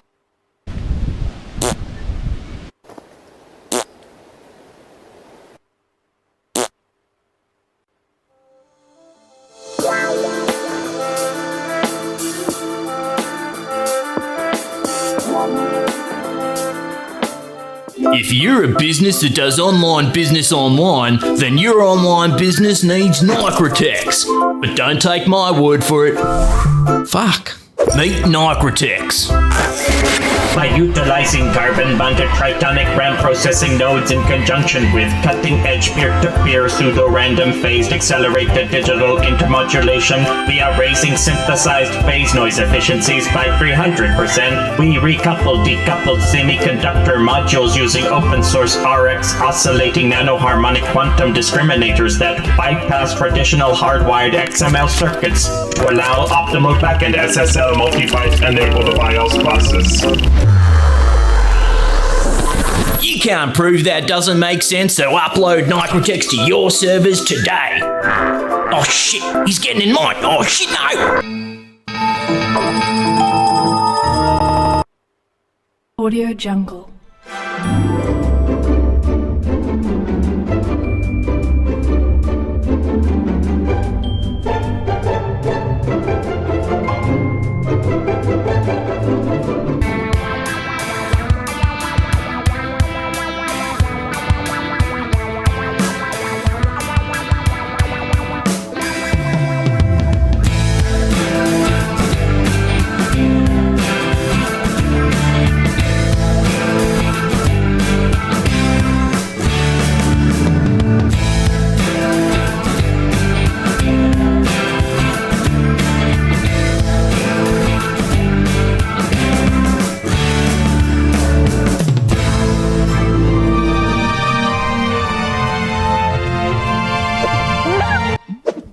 Welcome back. Thank you, Bellykate, for the best laugh we've had in a very long time. Incredible. So good. I asked, did we get any word from sponsors with the word hands? And they were like, and the guy's like, no. But we got something else. So funny. So funny. Oh my God. So perfect and funny. So thank you very much for that. We are going to jump into some Pock-Art. Let's get a little back Pock-Art title steam for me, please, Peter. There it is. Back Pock-Art presented by Nicrotex, whose commercial you saw in that commercial break as well. Nicrotex, of course, aka Nick Belling, aka @NickBelling on Twitter. I read a tweet from Nick Belling and we all enjoy it. Today's tweet, it all folded in on itself. All right, here goes nothing. I really don't love the way I look, but after I derailed Back Pocket with fashion advice the other night, at the coastal city helped me buy some new clothes. Yeah, he did. And then Nick Belling tweeted a picture of himself in those clothes, and in solidarity, our very own Gus Ronald wore the exact same outfit to say, Nick Belling, you look fantastic. I think Coastal City tagged me on Twitter with that picture, and I replied with would bang. Oh, look at the inside of the jacket. I know, that's very cool. Great detail. I love that. Lovely. Good panning there, Gus. Yeah. Say again? Good panning. Yeah, thank you. I don't know why Gus looks scared, whereas Nick looks confident. Oh, wait, scared. Okay, cool. Good. It all makes sense now. So thank you very much to Coastal City for helping Nicrotex buy those clothes. All right, we haven't done Pock-Art in ages. We haven't. It's been a long time. How to do this? I'm excited. I don't even know if there are people. If you are in chat and I spoke to you last week and said that we would do Pock-Art and then we didn't do Pock-Art, jump into On Hold if you want to be a part of this. But if not, we're just going to steam ahead. And the first Pock-Art that we're going to be doing is our very own Sith Cat. Nice. Mod extraordinaire, Pocketeer from way back, and Sith Cat. So, some details about Sith. She's 33, aka 9 months and 2 kids younger than Nick. She is a scientist and she studies nuclear forensics, but also geochemistry and other things that she can't talk about. What? She's there in the chat right now. Coming in. Let's see how we go. Bring her in, please. Sith Cat, are you there? Hello. Hey. For some reason, Was that a good hello? It might have pushed her out. No, we're just not transmitting for some reason. We're not transmitting. We'll just keep talking. Here, I'll just turn on the microphone on here, Pete. Hello, how are you? Oh, wait. Hello? No, fucking wait. Hello? Pete, is that fine? No. No, that's bad. Goodbye. Mute you. No. You're on there. Hello? Pete will sort it out. Professional. That works. Good. Hi, how's it going? Everything's fine. Gus's seat is drunk. This is a drunk seat. It's drunk? It's a drunk seat. That's why everyone just sits here. I think you just took some of those Miitopia drugs from That's true. Sith, welcome to the show. Sorry about that. We are doing your Pock-Art finally. You are a scientist. You're also a sailor, a geologist, and a footballer. Oh wow! I didn't read this part. What's the best and worst part of your life? The best part, you said, my cat Icky is the best, and the worst part is Nick Boy. Zing. I wrote this a long time ago, so this is a nice surprise for me as well. Yeah, totally. You also wrote this when you were like, oh, I don't know if I'll probably be on camera to confront this piece of information with him. You love tall ship sailing, games, science, rocks, soccer, hiking, traveling to remote places, volcanoes, uranium, thorium, and protactinium, which are all radioactive elements, and chemistry is a big part of your professional life. She refuses to share her fears, and a weird fact about Sith Cat is she can stand on a cantering horse. She was a volunteer zookeeper for a few years in Cape Horner, worked on moon rocks, once attended a party at Jabba's palace with Mark Hamill. She's a doctor and also somehow a back pocket mod. I don't think this is a first. I don't know where to start. That is way too much. You definitely need some tall ships in there. Yeah. This can happen. So you also requested something last week that you wanted included in the logo? Yes. Do you So I work on radioactive substances a lot. So my PhD involved them, and my previous job involved them, and my current job involves them. So it should the be nuclear trefoil thing. It should be a glowing radioactive ship, captained by a ghost Nick Boy. Because we always include a fear. Well, hang on. So the radioactive thing that you work on, can you describe it's that the again? symbol, the radioactive symbol. Oh, right. Okay, like that whole thing, the whole... Nailed it. Yeah, right. Okay, gotcha. Put a circle on it. Oh, yeah, sorry. Okay, so we got the ghost ship, or we've got a ship, but it's good to hang it on to a sort of... He'll Google a reference image. Is that a ship? No, that's a beaker. Oh, right. Okay. Yeah. Sorry. You just said we've got a ghost ship. And I was like, no. What if it was what if it's the Titanic and they have the radioactive symbol on the stacks? Titanic wasn't a tall ship, was it? No. It was a steamer ship, and she likes sailing. Sure. And it has to be a tall ship. She specifically said tall ships. HMAS Endeavour. She said tall ship sailing. Yeah. And on that, I don't know how to do yachts. Yachts? Yatchet? No idea about yachts. Oh, okay. It has to be a tall ship. Okay. Lots of rigging, Gus. Okay. And on the deck, radioactive. she should be on it, standing on a horse. Yes. And the ship is in radioactive liquid. And I am the thing on the front of the ship. Yes. Okay, cool.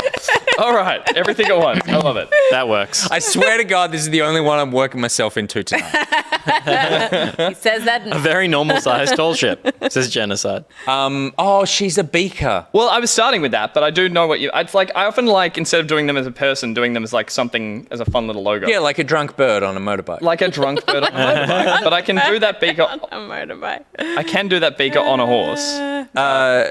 Beaker on a horse. Beaker on a horse. But the horse needs to be, what is it? It's not bucking. Cantering. What do they call it? Braying? Rearing. Rearing, okay. What's a bray? Is that a type of horse? No, I think a bray might Didn't just they be say bucking and braying? I think, yes, but I think that's when it shakes its head and neighs. So it bucks when it rears. No, a buck is when it kicks its back legs up. A buck is a rear kid. It rears when it front- rears. it's front And it legs. rears when it's on its rear. Yeah. You rear your head, or you... Should we ask Yeah. her? Cool. She's the one who rides the horses. I know about horses too. I'm a horse girl. True. I know about horse stuff. Sith Cat, are you okay with the fact that the boat appears to be a big slice of avocado? I was going to say this is I'm all okay with that. Yeah. Okay. all set in a bathtub. Yeah, it's cute. It's cute. Oh, Radioactive bathtub. I was going to say it could be a ship in a beaker. Yep. As opposed to a ship in a yep. bottle. Yep. Too difficult? No, I like that. And we have a top-down view of it. No, we're not changing the angle of view. Oh, it could be looking through the hole of the beaker. That's what I'm talking Yeah, that's what I'm talking about. But it could be side view. Oh, that's good. Can't tell if Sith Cat, shout when we've gone too far. No, it's good so far. You also have things that you can't talk about that I constantly, for years, have tried to get you to talk about. Do you want to talk about them here? About what you do? No. All right. Fair. I'll get you one day. We tried. Talk about it at PAX. Yeah, you spill those secrets. I'm convinced she's the most powerful woman in Australia. That's what I've got my money on. Yeah. I think that it's like do you remember Yes Prime Minister? Yeah. She's like Humphrey Appleby. She wields the real power behind Scott Morrison and his cabinet of sex pests. She's the Prime Minister for women. I really wish I'd done a better job then, hey? Yeah, this is all on you now. Look at Nick on the front. Look at his little nips. That's them. Wait, is he standing on the front of the ship or is he the front of the ship? He's the like, Is you know. the front okay. of the ship. Yeah. Aren't they usually on the front of the ship, not the Can you give him not the pointy a bit? tail? Yeah, and give me a very normal sized penis. Let's go back to what we want to do on the horse on the ship, because we're now in a beaker. Yeah. Which I will fix up. That's so much going on. Yeah, I That love ship it. would unbalance with the weight of that solid gold nick on it. Very much so. But what's something that we could use to represent actually you on the ship? Sith Cat on the ship. Yes. So, Yeah, Sith, how would you like to be on represented? the horse on the ship. Can I be a cat? Yes, you can. You can with a K. Is this your cat? What was the name of again? Icky. My cat's called Icky. And what kind of cat is Icky? She looks a lot like Lando. That works. And could I could be wrong with this, but should she be wearing like an emperor robe or something? Because she's a Sith. No. I haven't seen her do that, but Well, it's you. possible. Well, hey, do you still do the Star Wars thing? I still have my armor, yeah. Yeah, I've right. got scout armor. So why did you go with? Cool. Oh wait, are they the bad guys? They are the bad guys. The Yeah, okay. stormtroopers. Yeah, okay, yeah. Which what squad were you part of? I was part of the 501st. The That's to say, it's got to be the 501st. That's awesome. Why do it if you're not part of the 501st? I know. What are you being in the 500? No one wants to be in that one. No, it's terrible. Look at that cat.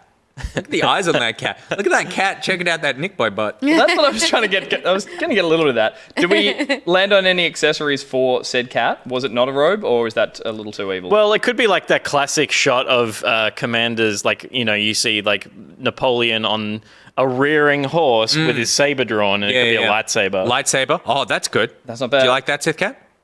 Yep, that sounds good.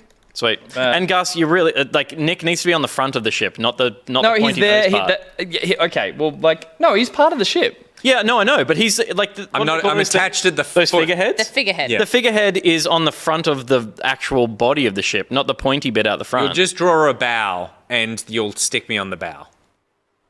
Because it's like his arms would be splayed back Yeah. beyond, like hyperflexed back. Yeah. And a mertail, Gus. Yeah, and a very normal sized penis. Yeah, all right. And tie me up as well. If you have a mertail, then you don't have a penis. You don't know what's going on down there. That's not right. They could have little folds. Yeah, they could. Nah. They could be tucking something Nah. away. Could be. Yeah. How do they procreate? How do mer people fuck?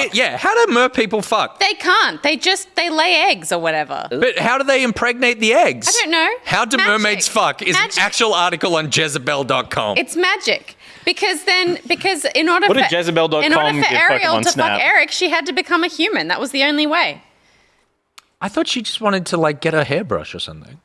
Okay. Male dolphins have penises that fully retract into a small slit, and when they emerge, oh god, they are Dolphin pets. monstrous. They come on and the pink, eggs, Nick. And I do not recommend Google image searches. Okay. So it could be retractable, or it's just you fertilize an egg. Interesting. So Jason Momoa, Yes. does he have a penis? His He doesn't have a tail. Yeah, right. His mum was a mer woman, and his father was a No, fisherman. his mum was Nicole Kidman. Yeah. And she had Famous legs. mer woman. Have She's you a mer seen? woman. Yeah, have She you had seen? legs. Yeah, she magicked legs. Yeah. Did she? Yeah, Yeah, she was a mer woman. Did and you see Moulin Rouge? She banged a fisherman. Did you see Dirty Little Lies? Dirty Little Did you see Secrets? Eyes Wide Shut? Chat. Yeah. Chat. See everything. Did Nicole Kidman have a tail or did she have legs? Does Mara have a tail? No. All the people of Atlantis have legs. Ask Will. Oh, Will, shut up. They just CG legs onto them. 'Cause it's a Marvel film. No. No. We're not saying that Jason Momoa, Nicole Kidman's character has a tail. What's You saying that Nicole Aquaman Kidman was has the a Marvel tail. film just killed William. What? You saying... Oh, yeah, sorry, whatever. But my point is Nicole Kidman has a tail. Legs. Good. Sith Cat, where do you stand on the Nicole Kidman has a tail? If she can magic herself legs, she can magic herself other bits. I've never seen her in real life, so I can't comment. Okay. I once stood next to Miranda Otto in a Woolworths in King's Cross. Nice. She had legs.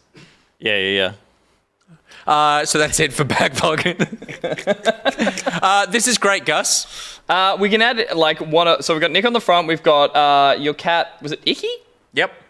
Icky riding with maybe a couple more like Sith accessories. We'll be sure to make look a little bit more like Lando.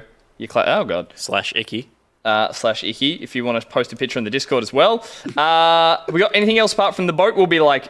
Well, Can you put the Josh- Can you put the radioactive symbol on the sail? Yes. Thank you, Steph. That's Yeah, a much better good. Yep. area to use that. Thank you. I feel like, I you love- need to Google what that looks like. What are you talking? What? That's it. How am I getting that wrong? Really? No, yeah, just put a ring on it, and that's it. Stick to rapping, mate. I was just reading through the chat and just seeing like out of context lines, and the one that just made me laugh the most was a very very earnestly. But it was, oh god, where is it? Scandos just said everyone in Aquaman had legs. It's just a very funny sentence to me that someone wrote totally earnestly. Sith Cat, are you happy with what's happened here tonight besides the mermaid talk? Yes. Is there anything else that's missing that you'd like to throw in? Because I got a little bit of extra room just around the whole thing, but is the beaker, this is the last thing we can really mess with. It's a beaker. It's tiny. Is it somewhere? Are we putting it on the desk of... So, she likes football. You could make it the logo on a football. That's terrible. That's terrible. Yeah, No, I like it. I like it. Sometimes you've just there's so much going on in the middle. I'd like Yeah. to have a simple outline, and you just make it a bit bigger in the circle. I know, I just The felt only like... thing you could do is the thing that we're missing is geology here. So we could get some rocks in there somehow. Oh yeah, That's good. Oh, that's good, Gus. that's good. Thinking. Fuck, you're smart. We have something Yeah. to do with someone or Mermaid some looking at that bottle. someone or something is looking in that penis. bottle. Very Mermaid. leggy mermaid. Is a giant Jason Momoa looking in the something else. Just be a person. It can just be a Guys, it human could just being. be person. It's Sith Cat, really, right? Yeah, that's Sith Cat. Maybe some fingers on holding the beaker. Yeah, weird fingers. Yep. Just some very Covered in That got a laugh out of her. I heard that. They've still got some residual rock on them. There's just little bits of rock on the fingers. Oh, is still. she shaking it? Yep. Yeah, that's crazy. Shaking it up. Yeah. Sith Cat, would you ever do that? Is that how you do your Shake a research? beaker, Shake a absolutely. beaker filled Yeah. with a little cat? Got to get a reaction somehow. No, but I'd shake a beaker full of acid and radioactive stuff, so that's fine. I'm There gonna you fucking go. get a Nice. job out of you, Pax. What's happened here is that she has inhaled the fumes of her experiment and is now looking inside the beaker and is seeing Tripping weird balls. She's like, is this Triple Miitopia? balls. stuff. Is this Miitopia? Amazing. Oh, Gus, Nice. I love to watch you work. I love right. to watch you work. Fantastic. Seth, thank you very much for your patience. No worry. And for your I'm going to go so far as to say friendship for the last few years. Aw, thank you. Despite what you said about me in your form. You fucking asshole. See you at PAX. See you at PAX. See you at PAX. Yeah. Yay. We love Sith Cat. Thank you very much. Thank you. For calling Guys, in. Bye. Bye. Bye. Up next. Gus, I love Someone it. else was in on hold, weren't they, Will? Harlow. Up next is Harlow. Bring him in.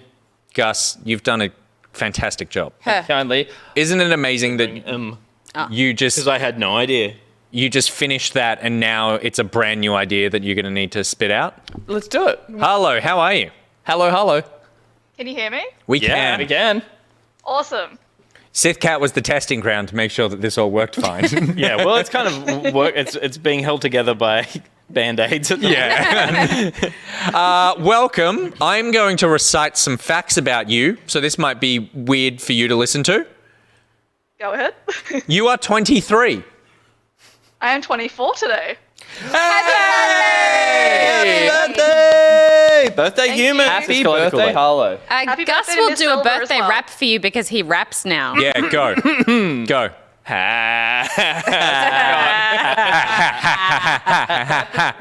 Happy birthday. Yeah. That difficult second album. You are a computer programmer at Channel 9.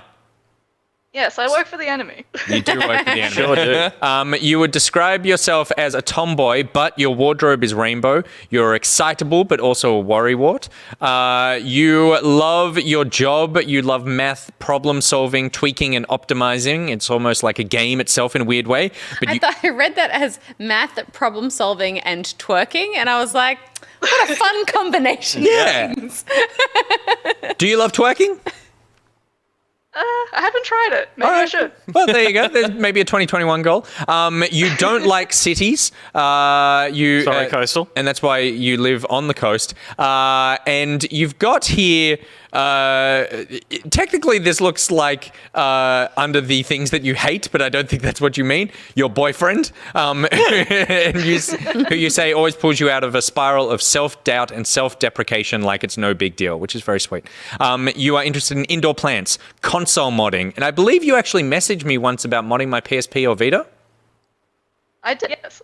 You did. You love anime, even though it sucks, creative writing, drawing, photography, and puzzles. And your fear is that you'll never get through your growing gaming backlog, and also you fear going blind. And not that that's funny, but that's two very, They're very different. separate fears. Literally, all of my hobbies rely on my eyesight. If I go blind, I'm going to be miserable. Well, yeah, that's true. a good point. If you go blind, the first one's going to happen as well. You're never going to finish that backlog of games. That's true. That's very true. You have 4 nephews and 2 nieces. One of your nieces is older than you, and at 23, you already have a great nephew who just started school. And at 24, that nephew now sucks. It's crazy. So, Gus, maybe she could... I don't know how to represent it. I was thinking some sort of like family portrait where she's the grandma with all the nieces and nephews around her, but she's 24 years old. God, it's like a lot of work. I like the plant so far. I like the plant. So the plant's I have an idea. I'm glad you know what. Tell us your idea. My idea was to go with a houseplant, your basic houseplant, which I hope you keep alive, or are you one of those people who ends up killing a lot of them as well? Harlow's not going to be able to hear Gus because she's. Oh, sorry. Oh, I was going to Gus, say, he's very quiet. Yeah. relay your information. When was to me. anyone going to tell me that? Relay your information to me. The idea is to do a houseplant with big anime eyes, but then the houseplant is actually a Triffid, because Triffids blind people in the film Day of the Triffids, which are giant scary houseplants. Giant scary houseplants. Does that make sense? I haven't seen that movie. Okay, well then I won't do that because that's a reference. She's 24 years old, Gus. It's a classic. No one's seen that. No one here has seen Day of the Triffids. I've never seen it. I don't know what it is. It's a really and combined, this couch is over 100. Well, I was still going with the houseplant idea, but I thought, any other contributions? I liked the old grandma thing. What if there are a bunch of? What if it's a family of plants? Yep. Grandma plant. Yep. Is nurturing a lot of little sproutlings. Oh, that's cute. Wait, do you want to be defined by that one fact about your nieces and nephews? No.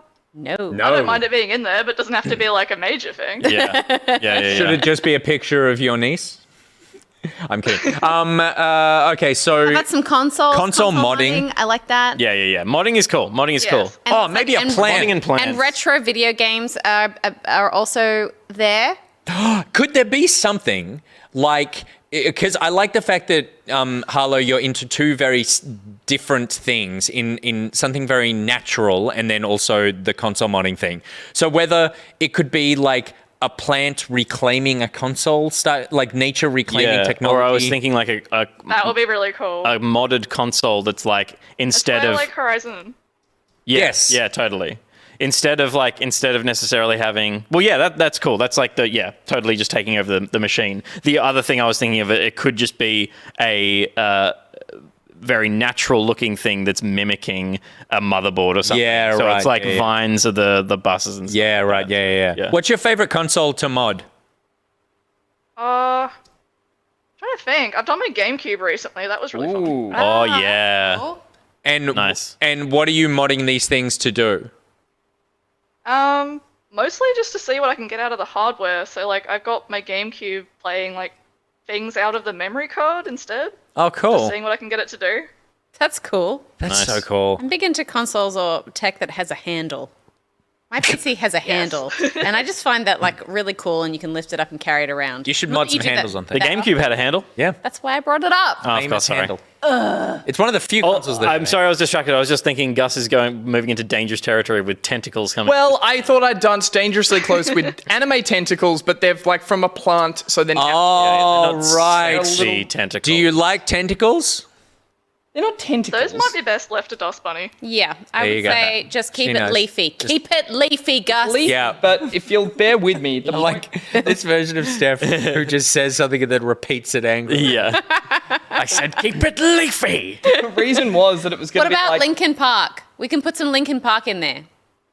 it's holding Please do. it by the handle with that little like leafy. Yeah, that's okay. I think Yeah. it'll be in the shading and the colors and the fact that there's no slime dripping off it. And the fact that it's unlike most tentacles that I've seen With that drawn one recently, sentence, not going it was into like me. every Dusk Bunny artwork popped into my brain all at once. But I like the idea that she's a plant that mods hardware. That there could be like, so was it the Vita or the PSP that you were talking to me about? The Vita. The Vita. The Vita could be another one lying around somewhere, maybe in the background, that's been modded to play your favorite game series, which is Horizon Zero Dawn or Katana Zero. Neither are on it, but Katana Zero is amazing if you could Yeah, work but you've with it. modded Yeah, it, but so you've modded it. That's why. That's some homebrew running. You got some crazy shit going on there. You've got Horizon Zero Dawn running on a Game Boy. Yeah, 100%. That's ambitious, but if anyone can make it happen, Yeah. it's hard. And the Linkin Park connection. I don't know anything about him really. The guy that the singer is he's streaming. He's always on Twitch. Yeah, he like Not the produces screamer, music the for singer. people. The screamer. I was like, I have some bad We news. both had the same reaction, which is we just looked down at you and like, no, he isn't. Okay, yeah, cool. Mike Shinoda. Yeah. Like Shinoda, yeah. In the end, what I've done. He didn't die. Fucking look your shit up, Oh guys. boy. One step Top hits closer. on Spotify, surely. Paper cut. And Hybrid Theory was like the What an album album. that just described. You know how they just wrote songs about like every adolescent experience or feeling you'd ever had, and it was like they wrote this song for me. Yeah, That's what it felt like. totally. Great band. Because I have tried so hard. They're still making and I music. have got so far, but in the end, it doesn't even Doesn't matter. matter. That's great. As your husband Oh. sits next to you. Okay, and Gus, do you need something for down the bottom? Yeah, so I was going to pile up a couple of consoles and have, like, as I said, the vines of said plant kind of like sort of winding between them. Oh yeah, all. vines you could say are the tentacles of the plant work. That is really what I've always been Yeah. saying. And then, yeah, like Or if there's... yes, Tipsy Gunner, yes. So the other interests listed here, and Harlow, pipe up if there's anything that we've missed. Retro video game collecting, anime, creative writing, drawing, photography, and puzzles. Is there anything else that you think would be good in this, Harlow? Linkin Park Monopoly. I used to do figure skating, and I have a black belt in kickboxing. Consider your plant with legs and skates. Do you reckon? And a black belt. Do you reckon you could And a black kickbox belt. while ice skating? Oh, I could try. I feel like that would be very messy. She should be wearing We could gum do- boots that are skates. Oh, yep, We did do I'm the with you. can-can on ice once. That was pretty dangerous. Whoa. Wow, that's nuts. Yeah, nice. Yeah, this is good. This is good. This is good. And in the background, there should just be someone with their neck snapped. Jesus. Slice. Sliced. Because she kicked them to Yeah, death with yeah. with a skate. Yeah, straight Yeah. neck. Black belt. Get that on there too. Black belt around the... Yeah. Around the pot. Yeah. Yep. Yeah. Good. Good.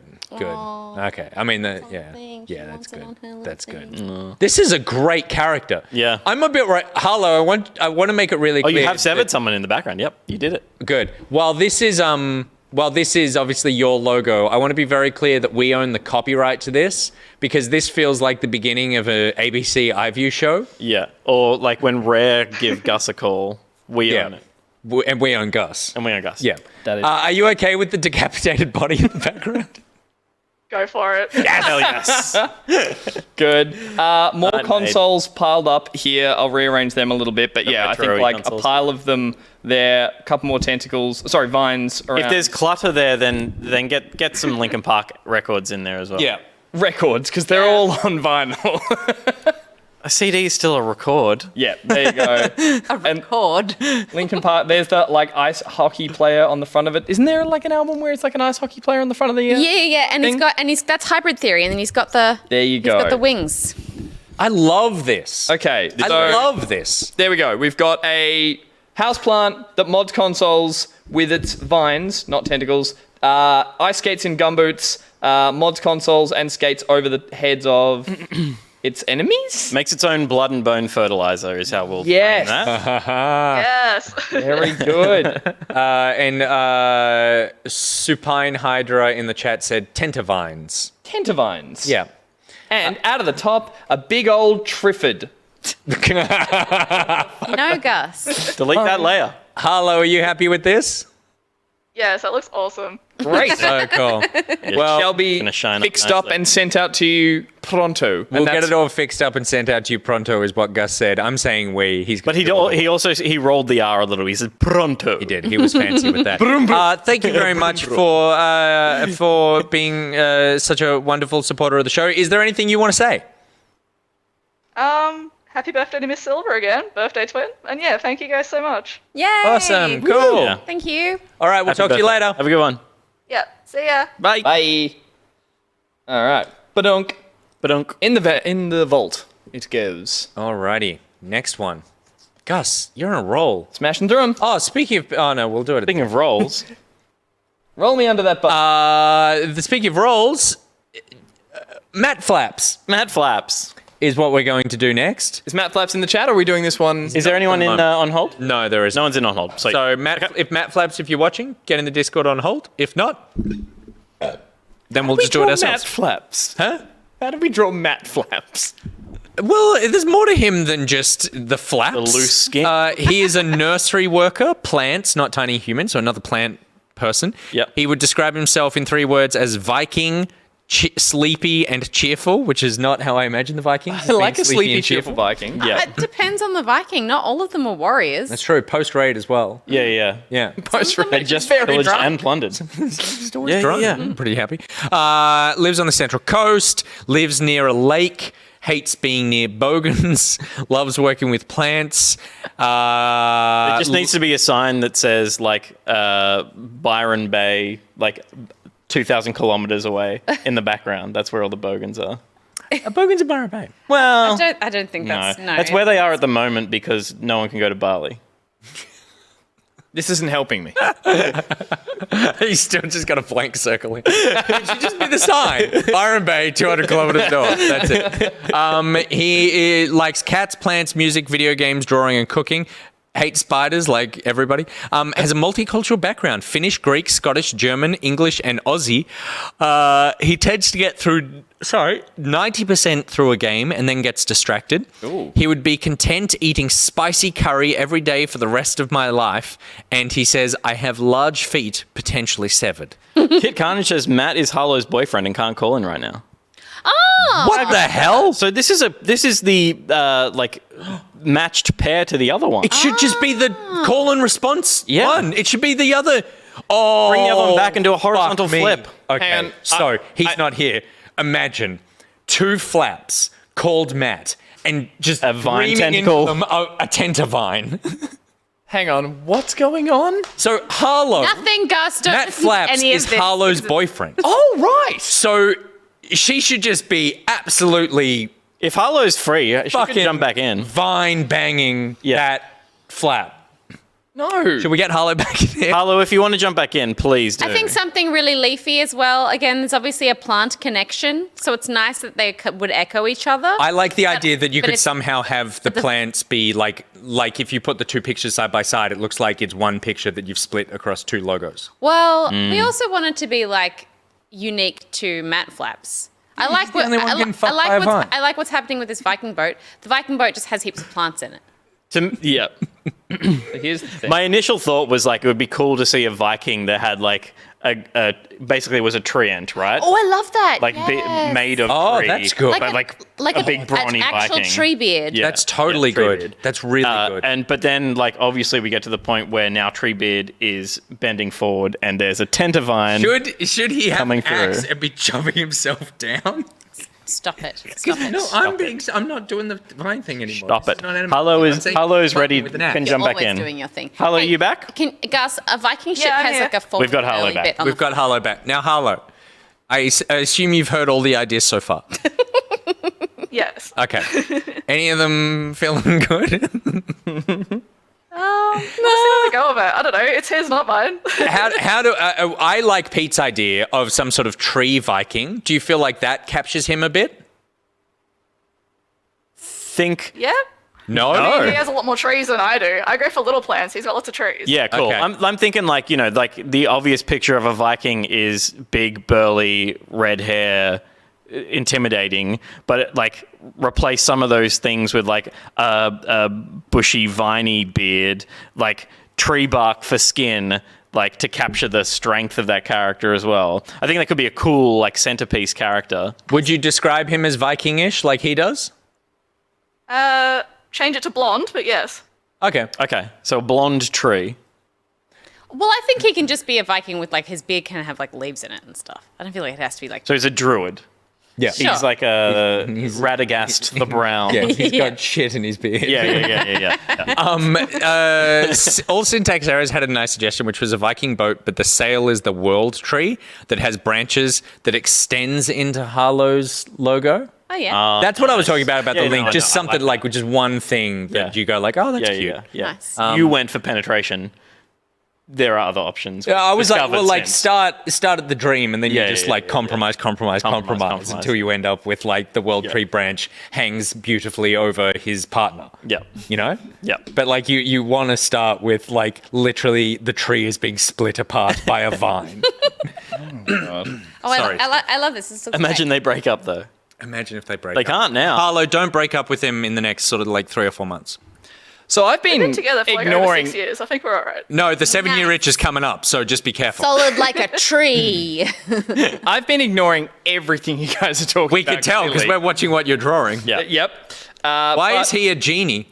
Well, here's what we can incorporate Vikings back didn't in. wear those helmets. Vikings didn't wear those helmets. That's not helpful, Peter. You know this. It was a fact that I told you in a thing that you animated.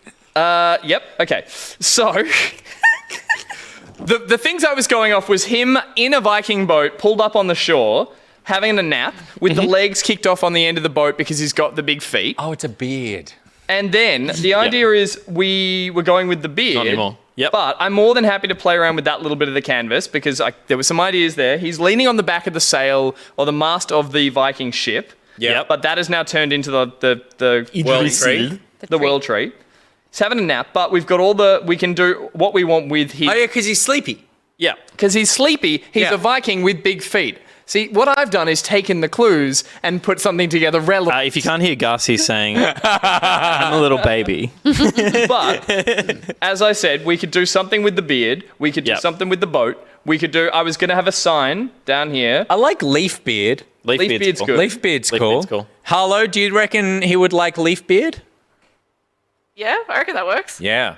What if we include the fear, Gus, and instead of Byron Bay being 300 kilometers away, he fell asleep driving his ship and he's pulled up at Byron Bay by accident? He is there. I just don't He's think at of Byron Byron Bay Bay. as being where bogans It's are. not where bogans. It's like He lives on the Central Coast. That's where bogans are.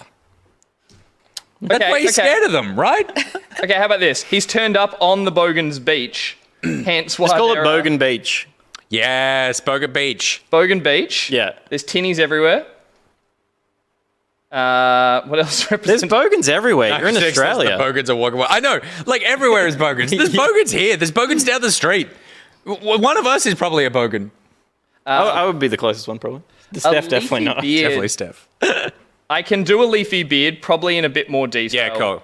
When I do that later. Is there anything in the beard we want to emphasize? Daleks are in my day says a washed up Ugg. That's a good Yes. bogan touch. With the 7 foot? Yep. Yes. In the beard, he likes Hitchhiker's Guide, soccer, Halo.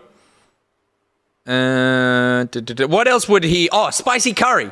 He should have curry bits in his leaf beard. Yep. Little bits of pea and potato. I think he would live on curry if he could. Yeah. Curry is that? a delight. Are you a curry fan, Harlow? 100%. I had a tandoori tonight. It was great. Oh, yes. Nice. Nice. There's the UG. There's the Nice. So leaves and curry. You could just make them all bay leaves. Yeah, that's nice. Oh, I like this. But was he cheery? What a cute couple. Yeah. This little Yeah, he's cheery. He's sleepy dwarf. Yeah, he's and happy and pop plant. sleepy. Yeah.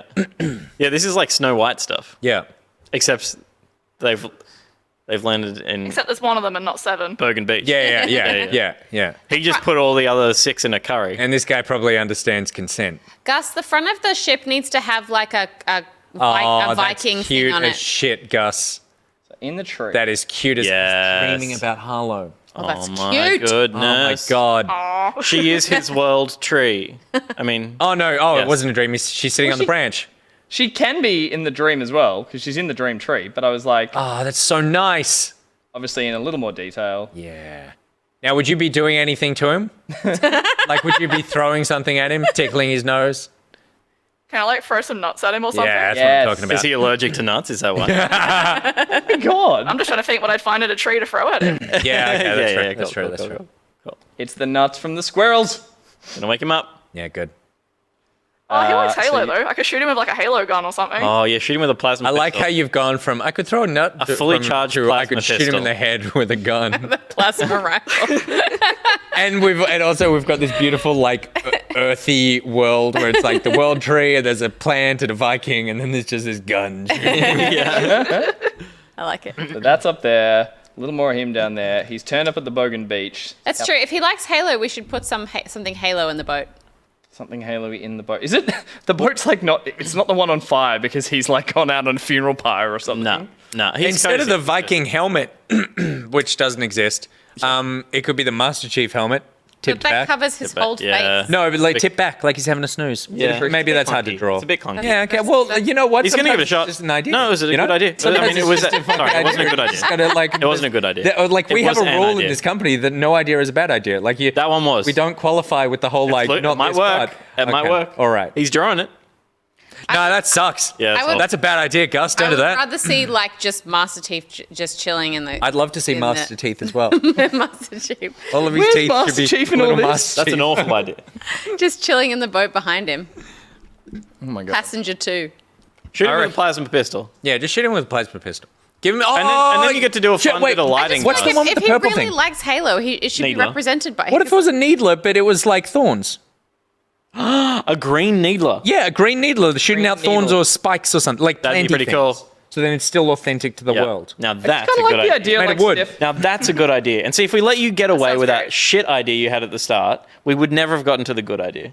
I just. Put a Master Chief helmet on him. I just worry that like he's not here to say what he likes. He loves He's Halo. got all this like bogan He has his stuff thing in there. But all of this, no, and no, no. He's like Halo. crap None of all over his beard. Stephanie, it's very nice that you're trying to defend, but we've built this off his. He says he Works. fears bogans. He loves curry. He loves Halo. He describes himself as a Viking with big feet, Halo's a- possibly 7. And his life partner is on the phone right now going, make sure I shoot him with a needler.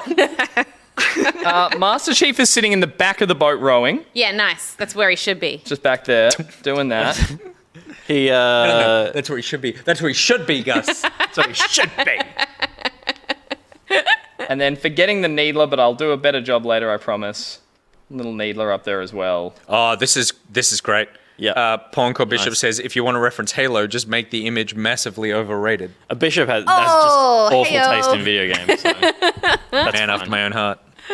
Cool. I reckon we're pretty full there. That's on that. cute. That is cute. Sorry, Steph, there's something in the front of the boat that's really doing your head in. What is it? It's like you need to make it look like a Viking ship. It needs They to have a have big like curly. a curly figurehead. Just look up Viking. Oh, yeah, one of these old, like... yeah. Yeah. Oh, we're back at. Oh no. Now that is a normal size ship. Probably Something like that, though. Yeah, you'll find a reference image. Yeah. Go and find a reference. Case- You're still off. What is going on? No, no, the figurehead is the cock of the ship. Why? What's happening? No matter what you do. What? Don't they? It curls on itself like it's a tight curl. I've got it. It's like a razor. It's like a cinnamon scroll. Yeah. It's not like a drooping half-mast cock. Yeah. It's all. And now just put. Yeah, that's it. That's it.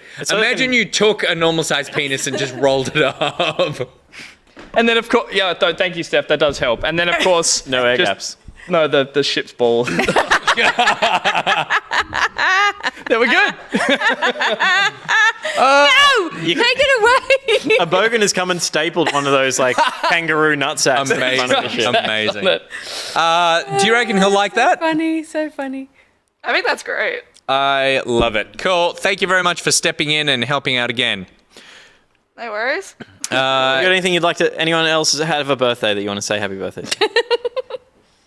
Anyone else that has a birthday? I don't know. Is anyone having a birthday in the chat? We'll find out in 10 seconds. In the meantime, are you also in a relationship with Blue Panda? No, I am not. Okay. Well, that's going to suck for them. Thank you very much for helping out again, and enjoy your couple. I didn't even realize these guys were a couple, and we picked them both. Enjoy your couples logos. Thank you so much. See ya. Thank you. Bye. Bye. I like her. Let's bring it back for Blue. Let's bring it back for Blue. Hello, you still there? I dragged her back in. I don't know if she's there. She'll be listening in the chat. Has things to do now. Yeah, well, maybe. But if she wants to come back and help out on Blue Panda, that's totally fine. Blue Panda. We should do Blue Panda tomorrow. It's 9:15. Oh, okay. Hello, we're going to do Blue Panda tomorrow, so make sure you drop by tomorrow, okay? Bye. Blue Panda's here, but not on Discord. Okay, let's quickly, I know we're in a rush, we'll just go back over those. So, Sith Cat, we've got in a beaker with her cat riding a horse on a ship with Nick on the bow and being shaken up by her in a radioactive beaker. Delightful. Harlow's was, of course, as an anime pot plant that mods consoles with gumboot ice skates and a murderous intent. So good. And finally, who was this? This was for Matt Flaps. Matt Flaps as a sleepy Viking wearing the wrong hat with aforementioned Harlow as the pot plant throwing nuts while he sleeps off a big curry at a bogan beach. What was that? That's great. I could hear you talking. When you listen back to the recording, you'll realize it was a compliment. And there it all is. Voila. Lovely. That, ladies and gentlemen. Well done. The reason that... Nicrotex says, these are fucking brilliant, Gus. I don't even mind that you copied my outfit. The reason that you'll be doing more of these tomorrow is because you'll be doing more of these tomorrow at a time. That is correct. I will be doing a Pock-Art stream tomorrow for a list that we'll still put together, including Blue Panda and a couple more patrons who are still owed their Pock-Art logos. We haven't forgotten you. They will be done. And that time tomorrow will be 1 o'clock. Oh, wow. There we go. So 1 o'clock when we usually do our stream, obviously it's a game club stream if we have a game that we're doing. We're still waiting for next Friday to kick off Resi Village with Nick because that's when the game comes out. So for tomorrow, there will be a Pock-Art stream on the channel. I hopefully will be joined by a couple of voices, whoever is free, and then hopefully the voices of the people who need their art drawn. Otherwise, we'll just go off the forms and you'll see some more rough sketches that then get turned into some lovely Pock-Arts. The reason that we were surprised at the time was before we started the show, Gus was like, I think I'll do a Pock-Art stream tomorrow, and started streaming again. We were like, yeah, cool. And then we were saying, oh, you could do it at any time. And then he would not pick a time. And it was like a 5-minute conversation where he just was like, no, I get it. But you wouldn't pick a time, and it was becoming hilarious that you couldn't just like pick a time to do it. And so we said that you would surprise us on stream. And you do that thing that you do, which was like you open your mouth to say something. You're like, I could. No, well, I really enjoyed the last one, and we did the last one at night. You two helped me along with that one. We brought through people. I got through a bottle of red wine. It was a lovely boozy evening of just some creative. Do a bottle of red wine at 1 o'clock. 1 o'clock? Yeah, I'll get on board with that. But then I realized keep a couple of humans alive. We'll probably talk about this in the post show another time. But it's like need to sometimes keep the nights for myself because I like doing art and work at night, and maybe that just needs to be my music recording now. I do at night, and my art drawing I do during the day. Yes. His forthcoming album, rap album, stick will to the art. blow us all away. Thank you very much, everyone, for hanging out for another Back Pocket Thursday evening tonight stream. I combined a bunch of words there. We're very excited to have you along. Massive thank you to our mods. Of course, you heard one of them tonight, SithCat, but for helping making the Discord and the chat such a lovely place to be. Big thank you to our Back Pocket patrons who make the show possible. A huge thank you to our top stitchers, Reese Oranishi, ! Tim, Mason, Nut Nathan, Slowpunk, LokiCat, Raj, Akarash, Kamo, Avexia, Nicrotex, Boxy, The Coastal City, Max Jazz Games, Vegabus, and A. Timothy. I just remembered the Coastal City ad we need to do. Yeah, I know. I'm so excited. Yeah. I'm so excited. Yeah. Oh, good, good, It's good. I think about it a lot. Should you spoil it? Are we sure we're gonna do it?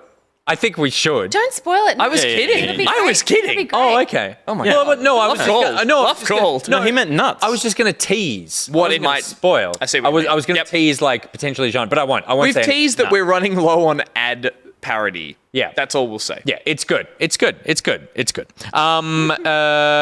you want to follow us, then you can head to all the platforms that we're on. How do you get there? You just need to go to backpocket.gg. There are links there, including links to our Patreon, our shop, our YouTube, our Twitch, our podcasts, our social medias. That's it. I think that's the links to everything. Can I say as well, on the merch front, we've run into some dramas in terms of shipping costs and everything because we're using Redbubble for it. That said, those Game Club books are so good. The merch that is way too expensive for you to buy is just choice. It's like I'm really a stickler for good print quality on clothes, top of half stuff, and for books.